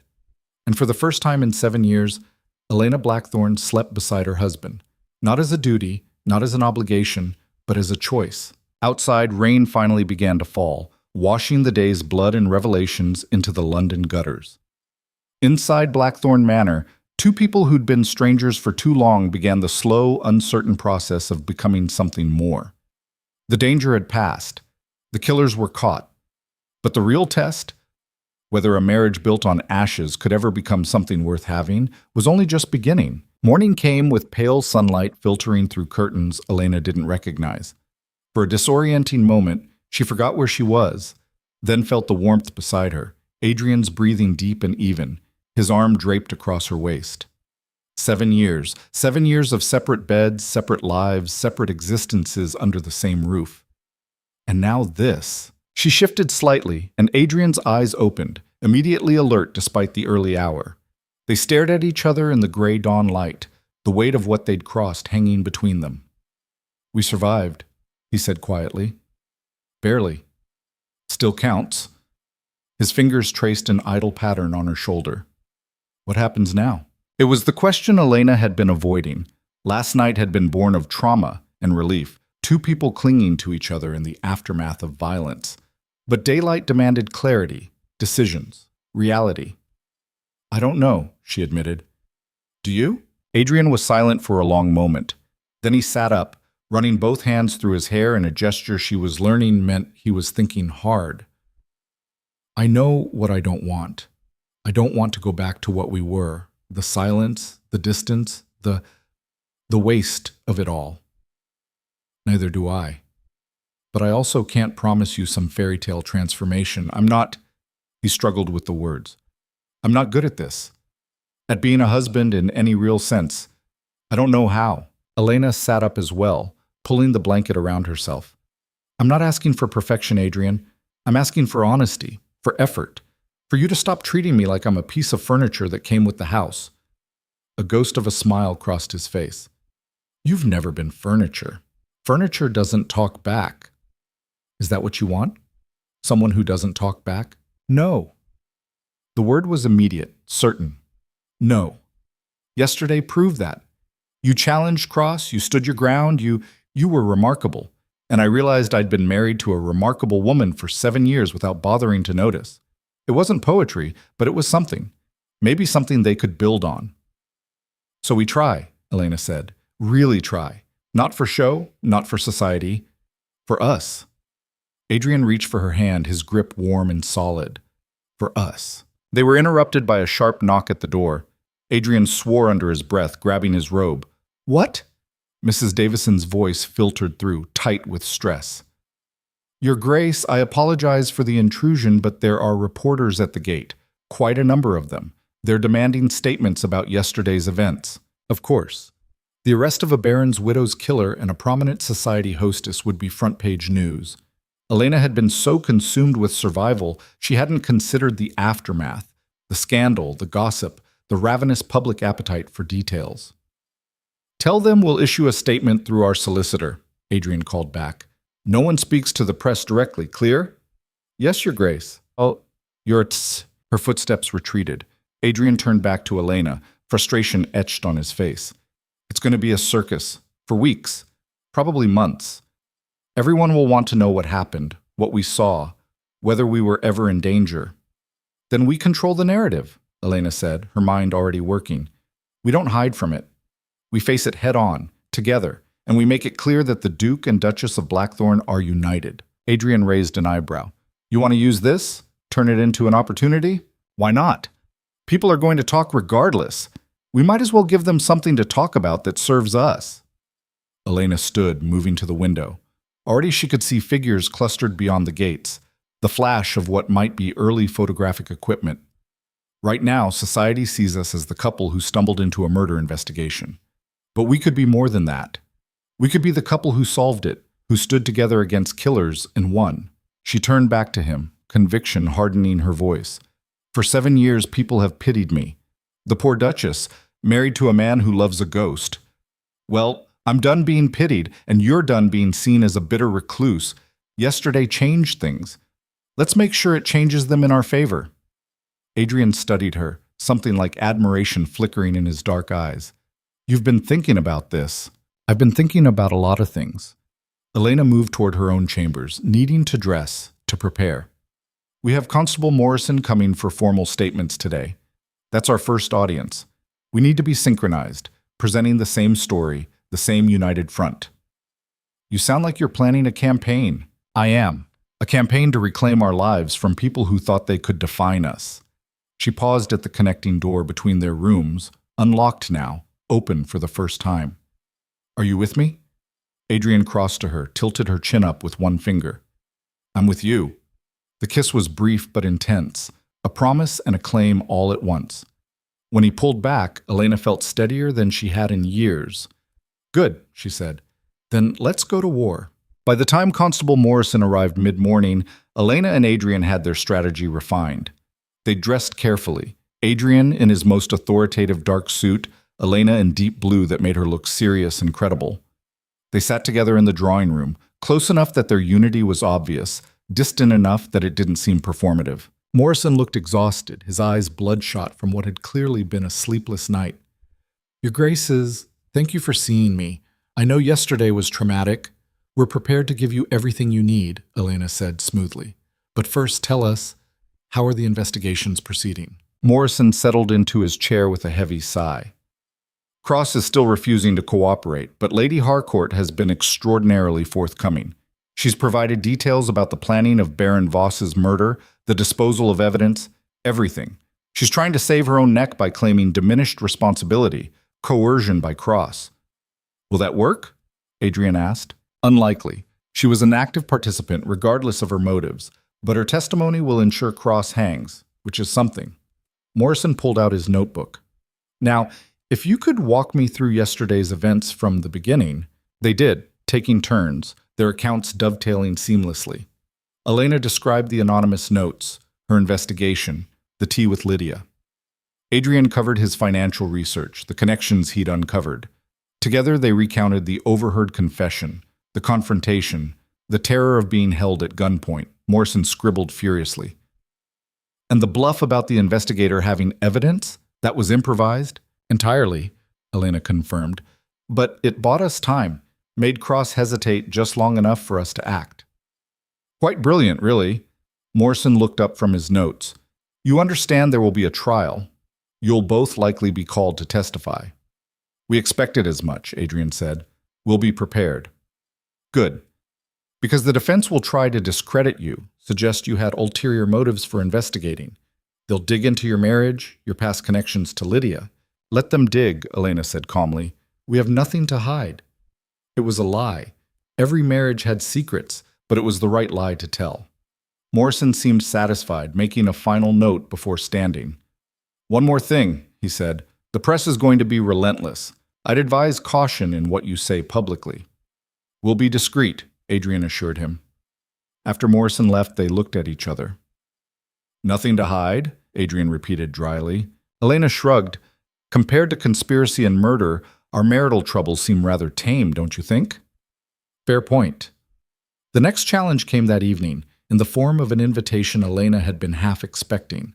Lady Beatrice Ashford requested their presence at an intimate dinner party, code for, I want all the details and I want them now.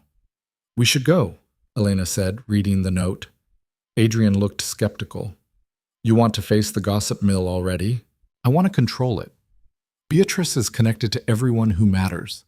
If we can get her on our side, frame the story the way we want it framed, it'll spread through society faster than any official statement. Elena set down the invitation. Besides, Hiding makes us look guilty or weak. Neither is acceptable. Adrian considered, then nodded. Agreed. But we prepare. Decide what we're willing to share and what stays private. They spent the next 2 hours strategizing like generals before a battle. What details to emphasize, which to minimize, how to present their investigation as clever rather than reckless, how to position their marriage as strong rather than strained. Do we tell them about us? Adrian asked at one point. About last night? Elena thought carefully. Not explicitly, but we don't hide it either. Let people see that we're closer, that the experience changed things between us. The specifics are none of their business, but the shift should be obvious. You've gotten good at this. The political maneuvering. I've had 7 years to watch from the sidelines. You learn a lot when people forget you're in the room. Something passed across Adrian's face. Guilt, maybe, or regret. But he didn't apologize again. They were past apologies now, into the harder work of actual change. Beatrice's dinner party was everything Elena expected. Small, exclusive, and seething with curiosity barely concealed behind polite conversation. She and Adrian were the last to arrive, a deliberate choice. Let them wait. Let them speculate. The moment they entered the drawing room, conversation died. Every eye turned to them, hungry for scandal and revelation. Elena! Adrian! Beatrice swept forward, her expression a masterclass in concerned friendship. We've been so worried, such a terrible ordeal. Come, sit. You must tell us everything. They sat together on a settee, Elena's hand resting lightly on Adrian's arm, a casual touch that spoke volumes. Around them, the other guests, Lord and Lady Pembroke, the Haversham sisters, Sir William Cross, no relation to Nathaniel, thank heaven, leaned in like flowers toward sunlight. It was certainly harrowing, Elena began, pitching her voice to Carrie, but I think what struck me most was how important it was to trust your instincts. When those anonymous notes began arriving, my first impulse was to dismiss them, but something told me to pay attention. Anonymous notes! One of the Haversham sisters gasped. How dreadful! Elena nodded gravely. They warned me about Lydia's return, suggested there was more to Baron Voss's death than met the eye. At first I thought it was just malicious gossip, but then Lydia herself seemed frightened when we had tea. You had tea with her? Lady Pembroke interrupted. Whatever for? To understand what she wanted. Why she'd really come back to London. Elena glanced at Adrian, and he picked up the thread seamlessly. I was concerned, he said, his voice measured. Lydia's history with our family complicated matters, but Elena insisted that we needed information, not assumptions, so she went, despite the risk. Brave, Sir William murmured. Or reckless. Both, probably, Elena admitted with a self-deprecating smile. But it gave us critical insight.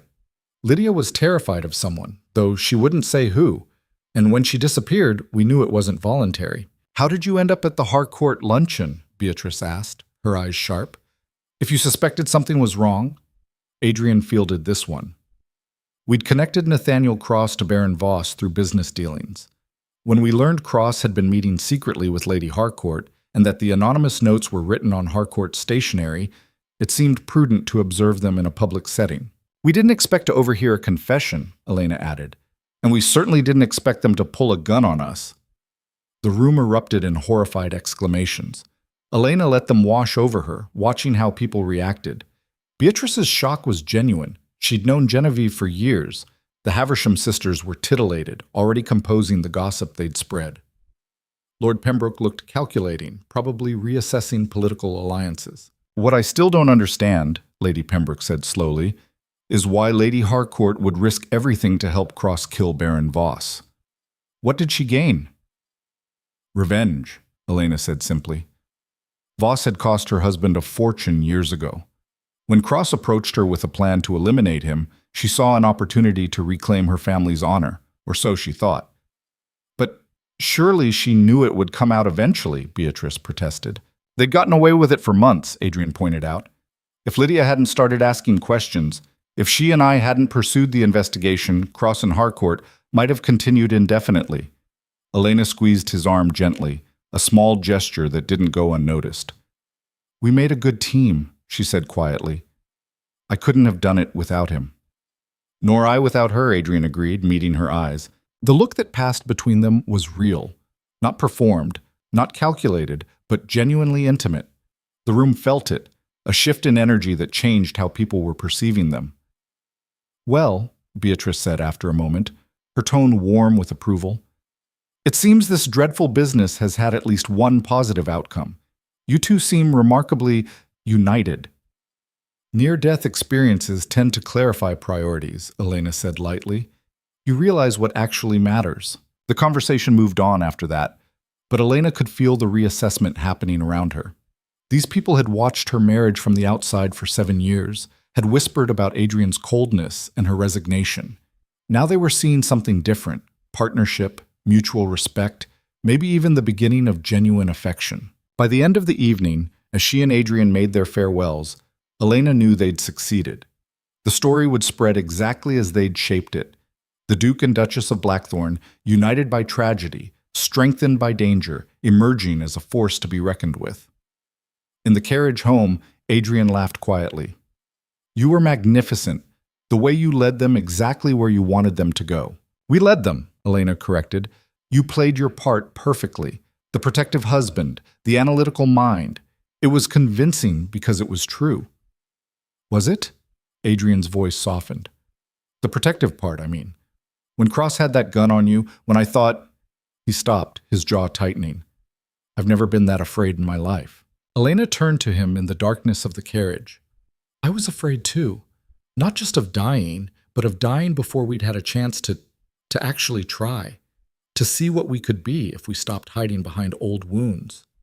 Adrian pulled her close, his arm around her shoulders. She leaned into him, feeling the steady beat of his heart. "We're trying now," he said. "No more hiding." The next week brought a deluge of attention. News of Cross and Harcourt's arrests dominated every paper, each one more sensationalized than the last. The Blackthorns were mentioned prominently: brave, clever, heroic. Elena found herself invited to events she'd previously been excluded from, suddenly elevated from background wife to intriguing figure. Adrian's business associates began treating him differently too, with a new respect that had nothing to do with his title. He'd proven himself sharp, capable, willing to fight when necessary. "It's strange," Elena said one afternoon, reading yet another invitation, "how quickly perception changes. We're the same people we were 2 weeks ago, but now we're interesting." "We're not the same," Adrian countered. He was at his desk, reviewing estate papers, but he looked up to meet her eyes. "We've changed. Actually changed, not just in how we're perceived." He was right. The past week had seen them settling into new patterns: breakfast together, genuine conversation, evenings spent in the same room rather than separate wings of the manor. They were learning each other in ways they'd never bothered to before. "Adrian," Elena said slowly, "what are we going to do about Lydia's funeral?" He set down his pen. "What do you mean?" "She has no family in London, no real friends, it seems. The scandal will keep society away. But she was a victim in all this. She deserves—" "You want to attend." "I want to arrange it," Elena said. "Pay for it. Ensure it's done properly. She warned me, Adrian. She tried to help, even knowing the danger she was in. The least I can do is see she's buried with dignity." Adrian was quiet for a moment. "You're a better person than I am." "I doubt that. But I do think someone should care that she's dead, even if it's just us." "Then we'll do it, together." Lydia's funeral was held on a gray Thursday morning at a small church on the outskirts of London. Elena and Adrian were the only mourners from society. Everyone else who attended were paid professionals: the vicar, the gravediggers. Elena stood at the graveside, staring at the simple coffin, thinking about the woman she'd barely known. Lydia had been beautiful, charming, complicated. She'd made mistakes, hurt people, gotten entangled with dangerous men. But she'd also been trapped, trying to survive in a world that gave women few options beyond marriage to whoever could afford them. "She loved you once," Elena said quietly to Adrian. "Didn't she?" "I thought she did. Maybe she did, in her way." Adrian stared at the coffin. "But she loved money and security more. I can't entirely blame her for that. It's what she was raised to prioritize." "Do you still love her?" It was the question Elena had been afraid to ask for 7 years. But standing here, watching Lydia be laid to rest, it felt like the right time. Adrian took a long breath. "I love who I thought she was." The version of her that existed in my head, the perfect woman who understood me and wanted me and then vanished. But that person never really existed. She was a fantasy I built to avoid dealing with reality. He turned to Elena, his expression raw. You're real. Difficult and stubborn and far too clever for your own good, but real. And I'm starting to think that's worth more than any fantasy ever was. Elena felt tears prick her eyes, not for Lydia, but for them. For all the years they'd wasted, and for the possibility that maybe they hadn't wasted them after all. Maybe they'd needed those years to become people who could actually appreciate what they had. Let's go home, she said. Yes, let's. The trial of Nathaniel Cross and Lady Genevieve Harcourt began 3 weeks later. The courtroom was packed, the public gallery overflowing with curious onlookers hungry for scandal. Elena and Adrian sat in the witness section, waiting to be called. Genevieve looked haggard, her beauty faded by stress and imprisonment. She wept throughout the proceedings, her testimony damning Cross with every tearful word. She painted herself as a victim of his manipulation, a grief-stricken widow seeking justice for her ruined family who'd been led astray by a clever, ruthless man. The jury looked sympathetic, which infuriated Elena. She'd been there in that study. She'd heard Genevieve confess to murder. Tears now didn't erase that. Cross, by contrast, showed no emotion. He sat stone-faced as witness after witness testified against him. When it was Elena's turn to take the stand, his eyes bored into her with such hatred she felt it like a physical weight. The prosecutor was gentle with her, walking her through the events methodically. The defense attorney was less kind. Duchess Blackthorne, he said, his tone oily. Isn't it true that you had personal motivations for investigating Lady Voss? That you were, in fact, jealous of her prior relationship with your husband? No, Elena said calmly. I was concerned for her safety. The notes I received suggested she was in danger. Anonymous notes? How convenient.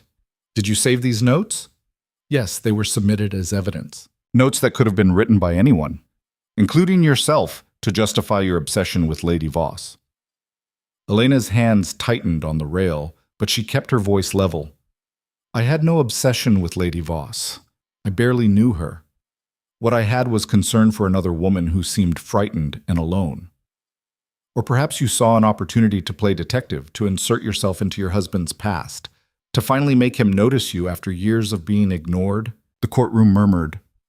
Elena felt heat rise in her cheeks, but she refused to look away from the attorney's smug face.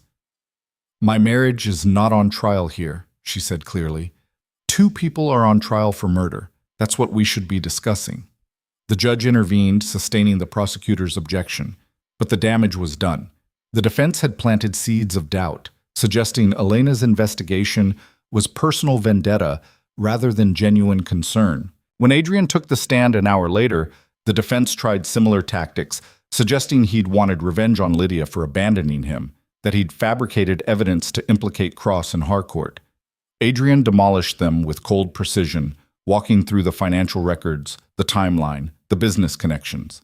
He showed no emotion, just methodical logic that left no room for speculation. My personal feelings about Lady Voss are irrelevant, he said at one point. The evidence speaks for itself. Cross embezzled from Baron Voss was about to be exposed, and killed him to protect his interests. Lady Harcourt assisted. Lady Voss discovered the truth and was murdered for it.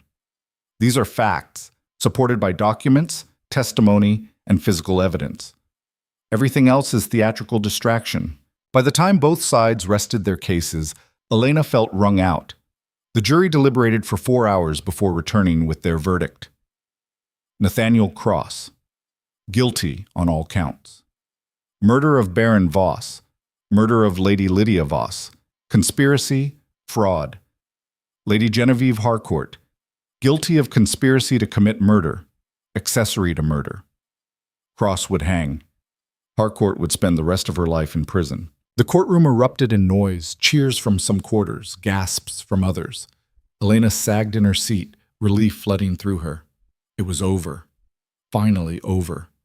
Adrian's hand found hers, squeezing hard. We did it. Justice did it. We just helped. Outside the courthouse, reporters swarmed them, shouting questions. Adrian put his arm around Elena's shoulders, guiding her through the crowd. The Duke and Duchess of Blackthorn have no comment beyond expressing satisfaction that justice has been served, he called out. We ask for privacy as we move forward from this difficult period. They made it to their carriage and collapsed inside, the noise of the crowd fading as they pulled away. That attorney was vicious, Elena said, attacking our marriage like that. He was desperate. When you have no real defense, you attack character. Adrian loosened his collar, looking exhausted. But he wasn't entirely wrong, was he, about our marriage being strained? It was strained, past tense. Elena turned to him. We're not the same people who walked into that masquerade weeks ago. We've changed together. People will still talk. They'll say we stayed together out of convenience or scandal avoidance or... Let them talk, Elena interrupted. We know the truth. That's what matters. Adrian pulled her close, kissing her temple. When did you get so wise? I've always been wise, you just didn't notice. He laughed, the sound genuine and warm. Fair enough. That evening, back at Blackthorn Manor, they hosted a quiet dinner, just the two of them, no servants hovering, no performances required. They talked about everything and nothing, discovering shared interests they'd never explored, laughing at private jokes that were starting to form. Later, in Adrian's chambers, which had become their chambers now, Elena stood by the window looking out at the dark grounds. What are you thinking? Adrian asked from the bed. That we've won. Not just the trial, but everything we were fighting for. Respect, partnership, truth. She turned to him. For 7 years, I was invisible. Now people see me. See us. And it feels like we've reclaimed something that was stolen? Exactly. Elena moved to the bed, settling beside him. We can't get those years back, but we can make the next ones count. Adrian traced her cheekbone with gentle fingers. I want that, more than I've wanted anything in a long time. Then let's have it. Let's build something real, something that's ours, not what society expects or what our families wanted. Just us. Just us, he agreed, and kissed her. The next morning brought unexpected news. Adrian's solicitor arrived with documents requiring immediate attention, estate matters that had been neglected during the chaos of the past weeks. There's also this, the solicitor said, handing over a sealed letter. It was found among Lady Harcourt's confiscated correspondence. It's addressed to you, Your Grace. He nodded to Elena. Elena broke the seal with trembling fingers, unfolding expensive stationery covered in Genevieve's elegant handwriting. Duchess Blackthorn, by the time you read this, I will likely be condemned. I deserve it, I know that now. But I wanted you to understand why I did what I did, even if it doesn't excuse it. When my husband lost everything to Voss's schemes, it destroyed him. He died a broken man, ashamed and defeated. I swore I'd make Voss pay. And when Cross approached me with his plan, I saw divine justice in it. Voss would suffer as my husband had suffered. I didn't plan to kill Lydia. That was Cross. Always Cross. He said she was a threat, that she'd ruin everything. I should have stopped him. I should have gone to the authorities. But I was in too deep, and I was afraid. You asked me once, at the luncheon, why I was helping Cross. The truth is, I was trying to protect myself. But also, foolishly, selfishly, I was curious about you. The quiet duchess who'd survived years married to Adrian Blackthorn without breaking. I admired that strength, even as I envied it. You have something I never did, a second chance. Don't waste it. Don't let bitterness and pride destroy what could be beautiful. I know you won't forgive me. I don't ask you to. But perhaps you can learn from my mistakes. Revenge destroys everything it touches. Choose love instead, even when it's hard, especially when it's hard. G.H. Elena read the letter twice, her emotions swirling, anger at Genevieve's crimes, pity for her pain, recognition of the warning embedded in her words. What does it say? Adrian asked. Elena handed it to him. He read silently, his expression darkening. She's trying to absolve herself. Maybe. Or maybe she's genuinely trying to help in her own twisted way. Elena took the letter back, folding it carefully. She's not wrong about revenge. It consumed her, drove her to murder. We could have let it consume us too, you with Lydia, me with you, but we didn't. We chose differently. We chose each other. Elena met his eyes, and we keep choosing that every day, even when it's difficult. That's what makes it real. Adrian pulled her into his arms, holding her tightly. I'm glad I finally woke up. Glad I finally saw what was in front of me all along. Better late than never. Much better, he murmured against her hair. The scandal continued to ripple through London society for weeks afterward, but Elena and Adrian remained untouched by it. They'd emerged from the trial as victors, their reputation enhanced rather than damaged. Invitations poured in, but they were selective about which to accept, building a social circle based on genuine connection rather than obligation. One evening, at a dinner hosted by the Pembrokes, Lady Pembroke pulled Elena aside. I must say, my dear, you've become quite the talk of the town, the quiet duchess who solved a murder mystery. It's rather thrilling. Elena smiled politely. We were simply trying to find the truth. Nevertheless, you've changed. You carry yourself differently now, more confident. Lady Pembroke's eyes gleamed with curiosity. And your marriage? Forgive me for being blunt, but everyone's noticed the difference. You and the Duke seem genuinely happy. We are, Elena said simply. We've learned to see each other as partners rather than strangers. It makes all the difference. Remarkable. After 7 years, I'd have thought. She stopped herself. Well, I'm glad to see it. You both deserve happiness after such an ordeal. Elena rejoined Adrian, who was engaged in conversation with Lord Pembroke about investments. He looked up as she approached, his expression warming in a way that made her heart skip. Ready to leave? He asked quietly. Whenever you are. They made their excuses and departed, walking to their carriage hand in hand. It was a small thing, that casual touch, but it spoke volumes. They weren't performing for society anymore. They were simply being themselves, two people who'd found their way to each other through darkness and danger. Do you ever regret it? Elena asked in the carriage. Getting involved in all of this? It could have ended so differently. Adrian considered. No, because it forced us to actually communicate, to work together, to trust each other. We might have gone on for another 7 years in polite misery otherwise. Polite misery, Elena repeated. That's exactly what it was, wasn't it? Yes, but it's not anymore. He lifted her hand to his lips, kissing her knuckles. Now it's something else entirely. What would you call it? Honestly, I'm not sure yet, but I'm looking forward to finding out. Elena leaned her head on his shoulder, feeling more at peace than she had in years. They'd fought killers, faced down society's judgment, survived attempts on their lives. After all that, building a real marriage seemed almost easy by comparison. Almost. Because as they pulled up to Blackthorn Manor, Elena saw a figure waiting on the steps. A woman, cloaked against the evening chill, her face hidden in shadow. Adrian tensed beside her. Who? The woman stepped forward into the light from the manor's windows, and Elena's breath caught. It was impossible, completely impossible. But there she stood, very much alive, smiling that familiar, dangerous smile. Lydia Voss. Elena's mind went blank, then flooded with impossibilities. She'd seen Lydia's body. She'd attended her funeral. She'd watched her coffin lowered into the ground. Adrian was already out of the carriage, his hand going instinctively to where a weapon would be if he carried one. That's not possible. The woman laughed, low and bitter. Clearly it is, since I'm standing here. She pushed back her hood, revealing features similar to Lydia's, but not quite right. Sharper cheekbones, darker eyes, a scar along her jaw that Lydia had never had. Who are you? Elena demanded, finding her voice. Catherine Voss, Lydia's half-sister. The woman's smile was cold. The one nobody knew about because our father was ashamed of his indiscretion. But blood is blood, and when my sister died, someone needed to make sure the people responsible actually paid.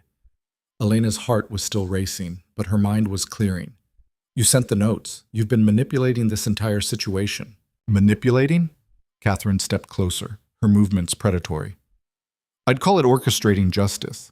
Lydia wrote to me before she died, told me she suspected Cross had killed Baron Voss, and that she was in danger. By the time I got to London, she was already dead. So I did what she couldn't. I made sure Cross and Harcourt went down for it. By using us, Adrian said, his voice hard. By giving you the tools to uncover the truth. Those notes pointed you in the right direction. The rest was all you. Catherine's gaze settled on Elena. You're smarter than Lydia gave you credit for. She thought you'd be easy to dismiss, the forgotten wife. But you dug deeper, asked better questions. You actually cared about finding out what happened to her. Elena felt the weight of those words.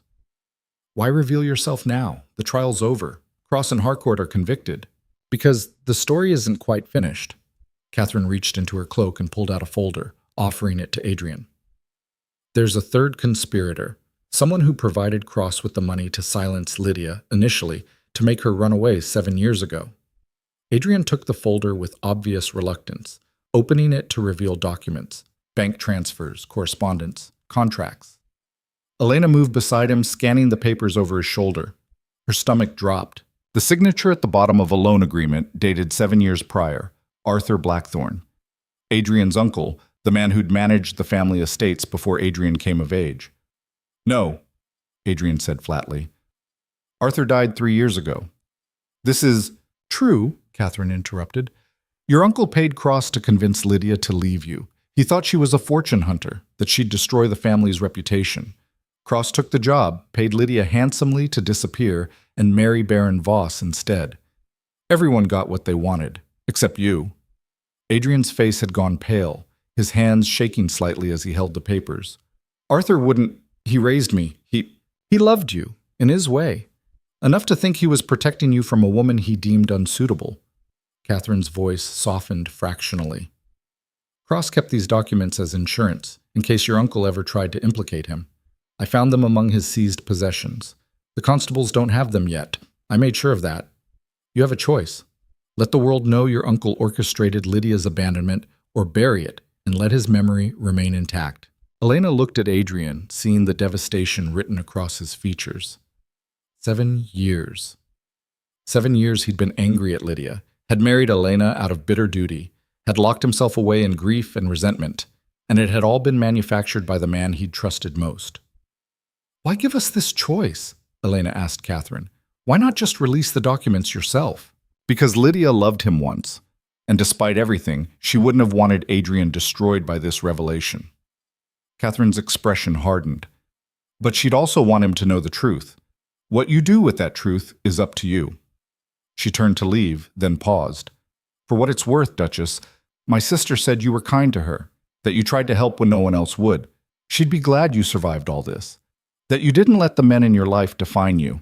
Then she was gone, disappearing into the darkness beyond the manor's gates like a ghost herself. Elena and Adrian stood frozen on the steps for a long moment. Finally, Adrian moved, walking into the house without a word. Elena followed, her mind reeling. In his study, Adrian poured himself a drink with shaking hands. He downed it in one swallow, then poured another. Adrian, don't. His voice was raw. Just don't. But Elena couldn't stay silent. He thought he was protecting you. He ruined my life. Adrian slammed the glass down hard enough that it cracked. He took away my choice, my chance at happiness, maybe. And then I married you out of duty, treated you like you were nothing because I was too angry and broken to see what was right in front of me. And it was all because of him. You made your own choices, Elena said carefully. Arthur created the circumstance, but you decided how to react. You decided to stay bitter, to push me away, to build walls. That wasn't his doing. Adrian laughed, harsh and broken. Are you defending him? No, I'm defending you, the man you became despite all this. Elena crossed to him, taking his hands. Yes, Arthur manipulated the situation. Yes, Lydia took money to leave. Yes, Cross and Harcourt killed people. But none of that changes what we've built these past weeks. That's real. That's ours. Is it? Adrian pulled away, pacing. Or is our entire relationship just another consequence of Arthur's meddling? If Lydia hadn't left, I never would have married you. We wouldn't be here. The words stung, but Elena refused to flinch. You're right, we wouldn't be here. But we are. And you need to decide, are you going to spend the rest of your life angry at dead men and lost possibilities? Or are you going to live in the present with the person who's actually here, who fought beside you, who chose you? Adrian stared at her, his chest heaving. I don't know how to let it go. Then figure it out. Because I'm not going to be your consolation prize forever. Elena's voice broke slightly. I love you, Adrian. I didn't plan to, didn't want to for the longest time, but somewhere in all this chaos, I fell in love with the man you are now, flawed and difficult and real, But I won't love a ghost of regrets and what-ifs. So you need to choose. She left him there, surrounded by his uncle's betrayal and his own turmoil, and retreated to her chambers. Her hands were shaking as she closed the door, tears finally spilling over. She'd meant every word, but that didn't make it hurt less. Elena didn't sleep. She lay in her bed, staring at the ceiling, wondering if she'd just destroyed the fragile thing they'd been building. Maybe she should have been more patient, more understanding. Maybe she'd pushed too hard, or maybe she'd done exactly what needed to be done. Around 3 in the morning, her door opened quietly. Adrian stood in the doorway, still dressed, looking exhausted and raw. "I burned them," he said. "The documents, all of them." Elena sat up. "Why?" "Because you were right. Arthur's dead. Lydia's dead. The only people left are us, and I'm tired of letting the past poison the present." He moved into the room, sitting on the edge of her bed. "I've been so angry for so long I forgot how to be anything else. But these past weeks with you, actually talking to you, working with you, seeing you, it's been the first time in 7 years I've felt alive." "Adrian, let me finish." He took her hand, his grip almost desperate. "I don't know if what I feel is love yet. I'm not sure I remember what that feels like. But I know I don't want to lose you. I know that when I thought Cross might kill you, I was more terrified than I've ever been. And I know that every morning I wake up next to you, I'm grateful in a way I can't quite articulate." Elena felt tears sliding down her cheeks. "That's enough. For now, that's enough." "Is it? Because you deserve someone who can say the words, who can... I deserve someone who's honest, who tries, who shows up even when it's hard." Elena squeezed his hand. "You're doing that. We're doing that. The rest will come or it won't. But we'll face it together." Adrian pulled her into his arms, holding her tightly. "I don't deserve you." "Probably not, but you're stuck with me anyway." He laughed against her hair, the sound watery but genuine. "I can live with that." They held each other as the night slowly gave way to dawn. Two people who'd been strangers for 7 years finally learning how to be something more. The decision about Catherine's revelation came easier than Elena expected. They told no one about Arthur's role in Lydia's departure. Let the dead rest. Let the old man's reputation remain intact. It changed nothing that mattered anyway. The criminals were convicted, justice was served, and airing more dirty secrets would only cause pain without purpose. But they did commission a proper headstone for Lydia, one that acknowledged her not as a scandal or a victim, but as a person who'd been caught in circumstances beyond her control. It was a small gesture, but it felt important. Life settled into a new rhythm after that. The trial faded from the front pages, replaced by newer scandals and dramas. Elena and Adrian became just another aristocratic couple, though whispers of their investigative prowess lingered. "We've become legendary," Beatrice said one afternoon over tea, her eyes sparkling with amusement. "The Detective Duke and Duchess.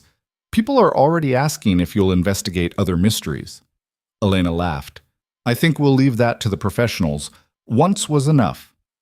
"Pity, you were rather good at it." Beatrice leaned forward conspiratorially. "But I'm more interested in the other change. You and Adrian. It's real now, isn't it? Not just for show." Elena didn't have to pretend or calculate her answer. "Yes, it's real." "I'm glad. You deserve happiness, Elena. You've been invisible for far too long." "I'm not invisible anymore," Elena said quietly. "To him or to myself. And that makes all the difference." 6 months later, Elena stood in the garden at Blackthorn Manor, watching Adrian work with the groundskeeper on redesigning the rose beds.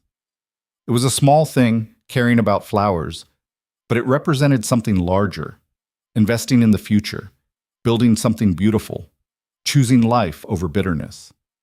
She felt his presence before he spoke, that awareness that had developed between them. "What are you thinking about?" Adrian asked, sliding his arms around her waist from behind. "How different things are. How different we are." "Better different?" "Much better." She leaned back against him. "Do you ever think about what our lives would be like if Lydia had never left?" "Sometimes.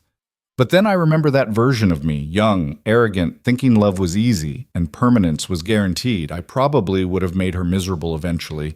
She would have made me miserable. We were never really suited." He turned her to face him. "You and I, we're suited. We had to fight for it, had to nearly die for it, but that makes it stronger somehow." Elena traced his jaw with gentle fingers. No regrets? Only the wasted years, but maybe we needed those too. To become people who could appreciate what we have now. He kissed her, slow and deep, and Elena felt the truth of it in her bones. This wasn't the passionate, all-consuming love of poetry and novels. It was something steadier, harder won, built on trust and respect and the knowledge that they'd survived the worst together. It was real. A month later, they hosted a dinner party, not for society's sake, but because they wanted to. They'd carefully curated a guest list of people they actually liked, people who'd proven themselves genuine rather than merely ambitious. Over wine and laughter, Lord Pembroke raised his glass. A toast to the Duke and Duchess of Blackthorn, who've reminded us all that marriage is more than a contract. It's a partnership, if you're brave enough to make it one. Hear, hear, the guests chorused. Adrian found Elena's hand under the table, squeezing it. She squeezed back, a private communication that needed no words. Later, after the guests had departed and the house had fallen quiet, they walked through the portrait gallery where generations of Blackthorn stared down with varying degrees of judgment and pride. "We should commission a new portrait," Adrian said. "Together, this time. Not separate paintings pretending we're united." "I'd like that." Elena studied the painted faces around them. "Do you think they'd approve? Of us? Of how we've changed things?" "Some would, some wouldn't, but I've learned that living for the approval of dead people is a waste of a life." He pulled her close. "I'd rather live for you, for us." Elena rested her head on his shoulder, feeling more at home in this sprawling manner than she ever had before. It wasn't about the building or the title or the wealth.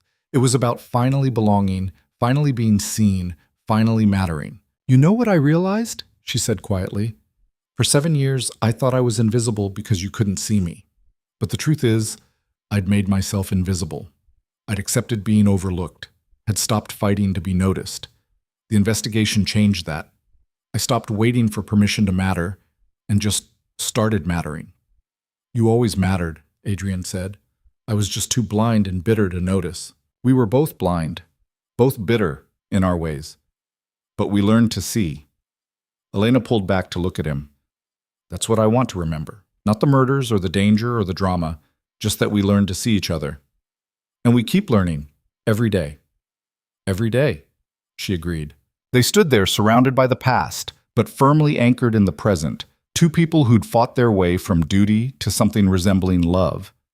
It wasn't perfect. They still argued, still struggled with old habits, still had moments of frustration and miscommunication.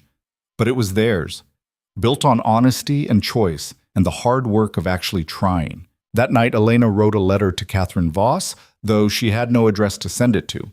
She wrote it anyway, needing to put the words somewhere. "Dear Catherine, I don't know if you'll ever read this, but I wanted you to know that Lydia's death wasn't meaningless. It changed things, changed us. Adrian and I have built something real from the ashes of tragedy and manipulation. We've learned to choose each other, to fight for each other, to see each other. Your sister deserved better than she got, but her story helped us write a better ending for ours. I hope that brings you some measure of peace. Thank you for the truth, even though it hurt. Truth usually does. But it's better than beautiful lies. With gratitude, Elena Blackthorn." She sealed the letter and placed it in her desk drawer, a private acknowledgement of everything that had brought them to this point. The weeks turned into months, and the months into a year. The scandal faded completely, replaced by new dramas and fresh gossip. Elena and Adrian became simply another successful aristocratic couple, powerful, respected, occasionally envied. But privately, they were so much more. They traveled together, discovering they both loved the coast and hated crowded cities. They read to each other in the evenings, debating philosophy and literature with equal passion. They learned each other's bodies slowly, carefully, building intimacy that was about more than physical pleasure. They became friends first, then lovers, then partners in the truest sense. One evening, nearly 2 years after Lydia's death, Elena found Adrian in his study staring at a blank piece of paper. "What are you trying to write?" she asked. "A letter to Arthur. To his memory, I suppose." Adrian set down his pen, telling him that I forgive him, that I understand he thought he was protecting me, even if his methods were destructive, that I'm happy now, despite everything, or maybe because of everything. Elena moved behind him, wrapping her arms around his shoulders. Are you? Happy? Adrian turned in his chair to face her, pulling her onto his lap. Yes. Are you? Yes. The word was simple, but weighted with years of struggle and growth. I am. I love you, Adrian said, and this time the words came easily, naturally. I should have said it months ago, but I was afraid. I know, and I love you too. Elena kissed him softly. You don't have to be afraid anymore. Neither of us do. No more ghosts? No more ghosts, just us. They stayed like that for a long moment, wrapped in each other and in the quiet certainty of what they'd built. It wasn't the fairy tale Elena had dreamed of as a girl. There had been too much pain, too many false starts, too much darkness, but it was real. Messy and complicated and hard-won, and absolutely real. And that was worth more than any fairy tale. 5 years after the trial, Elena stood in the same garden where she'd once felt like an unwelcome intruder. But now it was her garden, filled with flowers she'd chosen, redesigned to her specifications. Adrian was beside her, their hands intertwined, watching their 2-year-old daughter chase butterflies with the kind of chaotic joy only toddlers possessed. She has your determination, Adrian observed. Look at her, that butterfly doesn't stand a chance. Elena laughed. She has your stubbornness, a dangerous combination. We're doomed. Completely. Little Catherine, named not for Adrian's uncle, but for the woman who'd helped them find truth, stumbled and fell. She looked back at her parents, her face scrunching up in preparation for tears. You're all right, Elena called encouragingly. Get up and try again. Catherine considered, then pushed herself to her feet and resumed her pursuit, the tears forgotten. That's our girl, Adrian murmured. Never stays down for long. I wonder where she gets that from, Elena said dryly. They watched their daughter play, both thinking about the journey that had brought them here. The invisible wife and the bitter duke, thrown together by duty, nearly destroyed by murder and conspiracy, but ultimately forged into something stronger than either had imagined possible. Do you ever think about writing it down? Adrian asked. The whole story, what we went through. Sometimes. But who would believe it? The wronged wife and the grieving duke solving murders and falling in love in the process. It sounds like bad fiction. It was our reality. Yes, and that's enough. Elena turned to him. I don't need the world to know our story. I just need to live it. With you. Adrian kissed her temple. With me.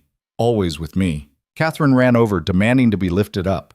Adrian scooped her up, and she squealed with delight, pointing at a particularly elusive butterfly. Papa, catch! Sorry, little one. Some things need to be free. Elena watched them, her heart full in a way she'd once thought impossible. This was what victory looked like. Not dramatic revelations or public vindication, but quiet moments in a garden with the people you loved. Simple. Real. Earned. She thought about the woman she'd been 7 years ago, invisible and resigned. She thought about the woman she'd become, strong, seen, alive. The journey between those two versions had been brutal and terrifying and absolutely worth it, because she'd reclaimed her life, not by waiting for permission, not by hoping someone would notice her, but by refusing to stay invisible, by fighting for truth and justice and herself. And in the process, she'd gained something she'd never expected, a real marriage. Not perfect, never perfect, but honest and true and absolutely hers. Elena.